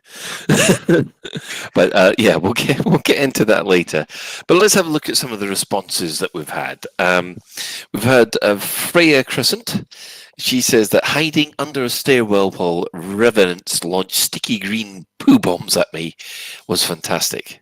And they've also included a link to this at the first Thargoid contact reactors. Has anyone experienced those? The other thing that the Revenants do. So rather than just the lasers, they've also got like a green sticky poo bomb. Anyone? Any else? Is that kind of like what the scavengers at the ground sites sort of throw at you when they get annoyed? No, because isn't that just like random splash damage? It doesn't have like a model. Okay. I haven't seen this. They do quite a bit of damage as well. Yeah, it's really good. Every time Alex at the moment turns around and says, "Doesn't it remind you of the time?" Or it's scary, isn't it? We're on a tenterhooks to find out what it is each time. It's that thing with your colonoscopy when the camera. No, it's just no. Yeah, so poo bombs. Yeah, that's a new one. Let's move on to Elvis Kremen. At the time of writing, I haven't had my moment, in quotes, yet, as I still need to get the shiny new Thargoid pulse neutralizer from the CG. I didn't have the caustic sinks when I got the materials to unlock them. I found out I don't have access to the corrosive cargo rack, so then I had to run around and grab the materials for that. Finally got the sinks unlocked and was going to jump in with Psykit, but then she had to stop playing. Can't think why. There was no reason why that would happen. Yeah. No one would stop playing for any reason. And you've only lived the Titan moment through her streams at the moment. Well, I'm pretty much the same as you, Mr. Kremen. It's just I'm just watching everybody else jealously. Really. You'll get there. Hey, do you want me to grab you some caustic things and sell them you? I'm happy to do so if you want. I get if you want to do it on your own, it's fine. It's not a problem. But I'm happy to do it if you need them. Nope, I've got to do it by myself. That's absolutely fine. If, however, I get to 4 and die, then I'll take you. Oh, sure. Well, you've done it. You've done it by that point. I mean, you can be justified in saying that you've done it. I will quite happily go in with my already caustic sinks and go and get some for you. It is not a problem. I would appreciate that, but let me ever try it first. Sure. Right. I think everybody, it's just me and Elvis Kremen have been watching everybody else's streams. Commander Burr. Can I just say about Kremen? The thing that's really funny about Kremen is that he worked his absolute butt off so that he wouldn't have to grind for a Thargoid poison neutralizer. So he was one of the top 10 in the bounty CG. So he got one for free, but he can't get to the center because he's got no costing fee. Love that. Love that for him. It's my favourite part. Oh dear. Yeah. Okay. Fine. Commander Burr, Commander Rini and I in multi-crew's first run into the Maelstrom. We were screaming with excitement like two little kids, chased all the way by an interceptor, and then to arrive and see the thing emerge from the fog, unforgettable. Yeah, that what I call the Vija reveal is definitely up there with one of the. It's very strong with this, isn't it? Yeah, it's like the first high predictions. This is. I like the image, because of the way Burr and Rini work, where they're sort of multi-crewed and Rini's in the camera and Burr's flying the ship. And I can't remember, it was like Twitter or somewhere, but I love the image of like them sort of going in and then getting blown up or whatever, and then Rini just going, "Can we go in again? Can we go in again?" Just desperate to get such amazing footage. Yeah. This sounds great. Jeannie, while watching in VR while a commander tried to get a glaive tissue sample while I hid in a crevice of a Titan. Sounds right. Yeah. The light show of the caustic missiles, lightning attacks, Titan turret fire, and AX multi-cannons rounds flying everywhere was spectacular. It's like a good fireworks show, isn't it? It's so worth it going in multi-crew or not. And I know the specifics of this case. I know who the other commander was, but because it was in my PG. But they going in and not knowing that there's another commander in there sounds almost as exciting. Going, oh wait, what the fuck? Those are pulse lasers and beam lasers that I can see over there. What's going on? That's really cool. It's really cool. It's I can't not be more hyperbolic about it. It's so good. Right, Commander Rocky Star. The tension when I first entered the Maelstrom and the Titan emerging from the mist was jaw-dropping. Again, pretty similar to the squeeing that you heard from the Burrs. Yeah. This was quite a good one from Happy Moon Monkey. Anti-aliasing working. I know this doesn't seem like much, but honestly, this combined with the snappier menu and map responses has made the whole game feel fresh again to me. I didn't realise they'd put an anti-aliasing fix in for 15. I don't think it was announced, but I have heard a few people saying that they feel like anti-aliasing had improved in some. I guess it depends on your graphic settings and whether you notice. I know there was a lighting fix. I know that. Was there? Didn't they say a little while ago that they were going to work constantly on general improvements, but due to player feedback, they're not going to include them in the notes anymore. So I also question to you for the times that you've gotten since update 15 to all of you. Do you feel like it's performing better? I haven't seen any major improvements, but then again, it was working pretty fine for me beforehand. I haven't been to ground sites yet, which is where I suffer, so I will let you know, I guess. Okay. Although I'm not really worried about it, but I'm just looking. I'm in this war zone just now, and I'm getting 78 FPS, 80. So you see, that's higher. I personally have also not experienced not as many things where I've felt like disconnected from the game due to like a graphical issue. I think I've had one dropout, but then I found out that was actually Virgin Media's fault, not the game's. So yeah, I got a Scarlet Crate and I went, what the hell? And of course then I found out that blooming Virgin Media had this what is it, how do they describe it? Oh yes, it's an intermediate error. Or intermediate with an intermittent error. That's what got me. So basically, it's not that important, but it happens occasionally. Actually, on anti-aliasing, Happy Moon Monkey sort of makes a good point, which I guess I have noticed, which is that orbit lines don't have a kind of crawl on them, and I know exactly what he means by that. Oh, now you come to mention it, the orbit lines do seem a lot smoother. And they're the classic example. You've got a thin, bright line against a black background. At a very sometimes at a very slight gradient across your screen. It's an absolute nightmare for anti-aliasing. And yeah, you're right. They don't crawl like they used to. Neat. Excellent. Well, LCU No Fool like one. That wonderful vocalist we all know. While I've enjoyed 3 minutes inside the Maelstrom, my favourite thing is the journal files, which include species in the Scan Organic event, so people no longer need to use the comp scanner if they don't want to. So this is a new event which has been added to the journal files, which, yeah. I'm not quite so sure what he means by using the composition scanner, because I end up using the composition scanner anyway.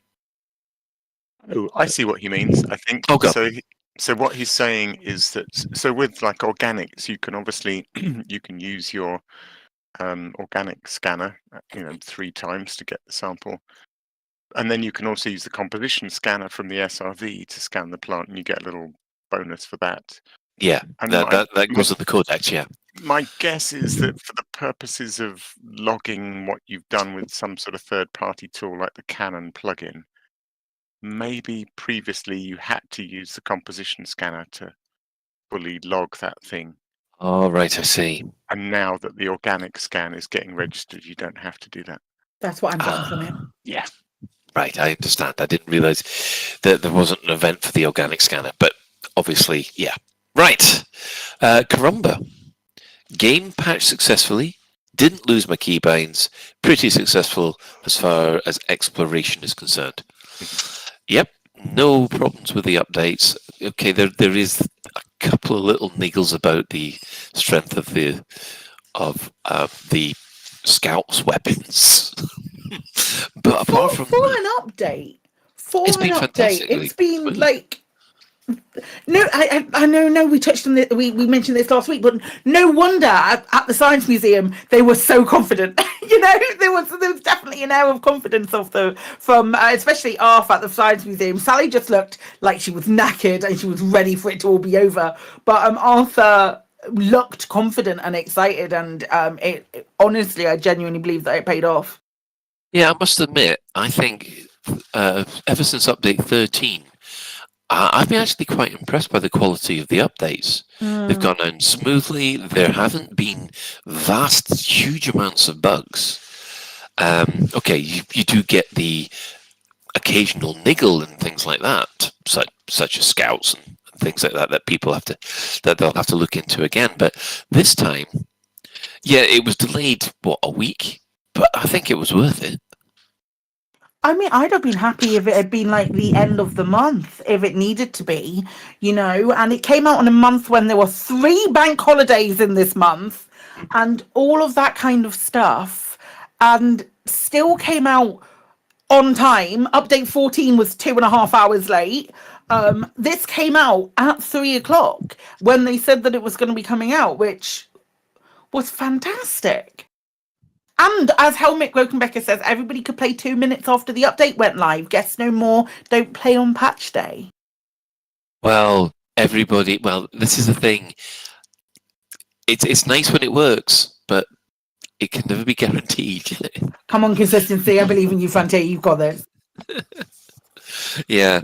Oh, and we have a new entry from Commander Simon saying 7 hours inside a Maelstrom so far, and also rescuing this psychic person from an AX restore mission. What a ledge! What an absolute ledge! Oh dear.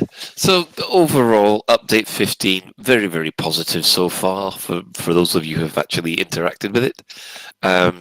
It does seem to be going down well in the forums. You still get the usual naysayers, but you're going to get them anyway. So I think we can all agree that bring it on for the next one. and also, this is like, I think Frontier have been very, very like, things have come out between big updates as well. So this doesn't mean that this is all that we're getting between now and whatever update 16 is going to be. It's likely that we will get drip fed little bits and pieces as well to continue on the narrative and continue on the Thargoid War. Yeah. Yeah, I mean, we haven't. Sorry. Go on, Alec. I was just going to say we hadn't actually spoken about this, but there's a couple of sort of interesting mysteries, I suppose, now surrounding the Titan. So there's 3 new materials that we can gather, but we have no idea what the use of them is yet. So, you know, that's one way that this can go. And there's also, in the commodity market, there's 3 new tissue samples: Titan high-grade tissue sample, medium, and something else. And Lave, we can't. maybe. Maybe. So there's certainly 2 tissue samples you can theoretically get from a Titan, and we don't know how to do that yet. And obviously, it feels like we ought to be able to find some way of getting through either the kind of, yellow loop that they're going through, or the side tunnels. So there's lots of ways where this update 15 content could be unlocked by Frontier effectively pressing a button, it feels like, without doing a major update. That we'll see, I guess. But yeah, I think there's more to see yet. Yeah. It's certainly looking interesting to investigate the Maelstrom, that's for sure. Yeah, and hopefully we'll get more stuff when update 16 happens later in the year. I'm assuming it's going to be later in the year. Probably. Well, again, we'll also get stuff like in between as well. Oh yeah, quite a lot. I'm not say I think the next big narrative jump, once we've worked out exactly what the Maelstrom is, the next big narrative jump will probably be how to get rid of it, and that will probably be in update 16, which you can see why. I mean, they put that much detail into the creation of the Thargoid War, the creation of these Maelstroms, that you can see why the rework has been pushed back, because the amount of work, the development work that's gone into this has been phenomenal. So yeah. So let's have a quick look at mostly Clueless. The Chris Mark IV got stuck upside down in an SRV in a brain tree this week. I love you, Chris. I think you're my favourite. While liberating some raw materials. Does that look like a colonoscopy as well? A reminder that the automated Help I'm Stuck option is now available in the Help and Support section of the main menu, since the Bounce to Horizon's previous method is no longer available. It will return you to your ship in a safe place and rescue your SRV from aforementioned obstacle. I have a horrible thought. Do we Is it know? going to be as horrible as some of the thoughts we've already had tonight? No, it's not. Some great thoughts. I don't know what you're talking about. Yeah, I'm just thinking though, if you're doing a Thargoid power on the base mission, and you power on the base and you get your widget, and then you do Help on Stock, would you pass or fail the mission? I think you would fail. I think you'd fail. I hope you'd fail. But I would like to think that you would fail. I don't know. I've not done it myself. I was rescued by Commander Simon, and it made life a lot easier. Yeah, but then I did. Different. He drove me back. He flew me back to my fleet carrier, and then I used an escape pod, and I didn't fail the mission. I don't know if that's the same. Interesting. It might be interesting. If you go back to your fleet carrier, surely you'd be able to summon a different ship. Nope, don't have a shipyard. It wouldn't let me do the shipyard thing. I think it might be bugged. There is I think there's a bug for it. But if you don't have a ship and you go into the shipyard thing, it flicks back, so it just like kicks you back out. So I had to get into escape pod, and it flew me. It flew me bloody miles away. And I then ended up having to order order my ship there, but then my ship would take 30 minutes. So then I bought a very shitty DBX, didn't upgrade it at all, and then flew it back. Ooh, that sounds a chore, but at least you still passed the mission. At least I still passed the mission, and that means that I am up on wins against failures. So yeah, it was good fun. Excellent. Right, does anybody have any other business before we close out the show for the evening? And the deafening silence says no. Right, okay, so Shoutouts, our sister station, Hutton Orbital Radio. It broadcasts on a Thursday from 8:30, and you can tune in at twitch.tv/Hutton Orbital Truckers, or if you just want the audio, go to radio.forthemug.com. For the discerning commander that likes a bit of CQC action, check out the CQC Discord at discord.me/Elite Dangerous CQC. We're also giving shout-outs to the following Elite Dangerous podcasts. That's the Guard Frequency, who do other space games as well. And, of course, the fantastic Loose Screws over there in America. And following this, we have the latest Galnet News Digest, as provided by Commander Witherspoon, and the fantastically artistic Commander Beetlejude. We'd like to just thank everybody who's chipped in on the Twitch chat, and also apologise to them for some of the conversation that we've had tonight. And of course, what in-game commanders have you two been dealing with, Chris and Ben? So we've had Ephesus and Siberius have joined Chris and I this evening, and they're probably the reason why we actually didn't suck so hard at the combat missions. Because thanks, Ephesus, for completing the missions for me. We've won day 3, so thanks, lads. Yeah, I think Ephesus basically carried us. I think. Excellent. We'll also say special thanks, of course, to Commander Tokuso, Jay and Trax, and Ellen Stroud, who have all created music for the show. So that's it for another episode of Lave Radio. If you'd like to get in touch with us, then you can find all the contact links in the home/contact us menu option on the laveradio.com/website. Now let us know if you have any questions or if there's anything you'd like us to discuss in a future episode. Our question of the week will be posted out by Psychic on Twitter at some point in the next couple of days. At some point, when I remember, I promise I will do it. So Lave Radio is recorded live on a Tuesday evening at 8:30, streamed out at laveradio.com/live. So thanks to Commander Psychic. I made it through! Catch you later, guys! Thanks, Psychic. She made it. Commander Alec Turner. Good evening, and thank you.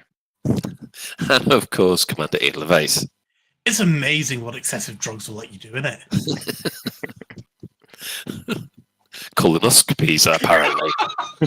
Jesus Christ. Bye. Take care, Sally. Show title incoming. Anyway, until next time, Commanders, fly safe. Sorry, better incoming than outgoing. Sorry, Colin. Sorry, Really? Colin. Sorry. I can't believe you just went there. I really hope. At least there's no video of it. Right, until next time, Commanders, fly safe. And if you can't do that, fly dangerous.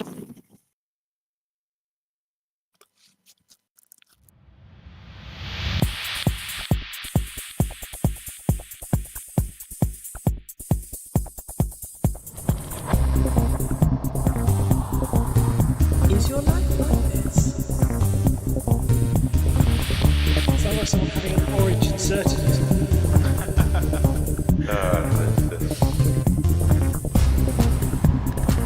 Need a safe word. Space can be lonely.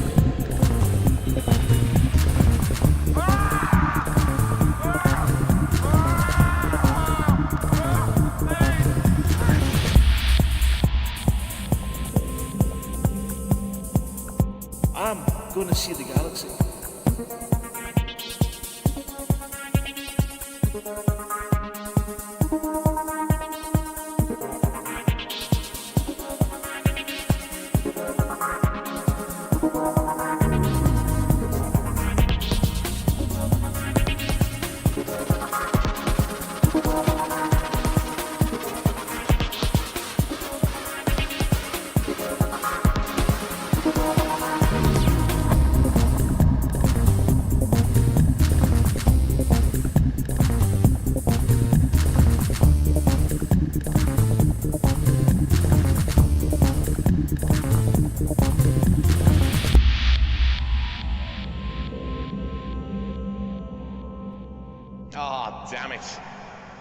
guys. Hold the fort for 2 seconds. I'll be right back.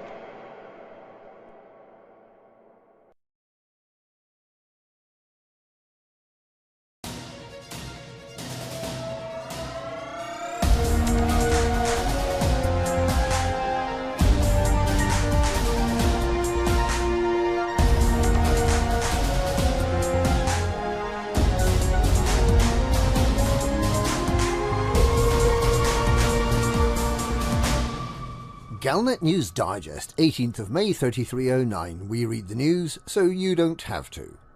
In this week's news, Aegis addresses the problem of the Thargoid motherships and suggests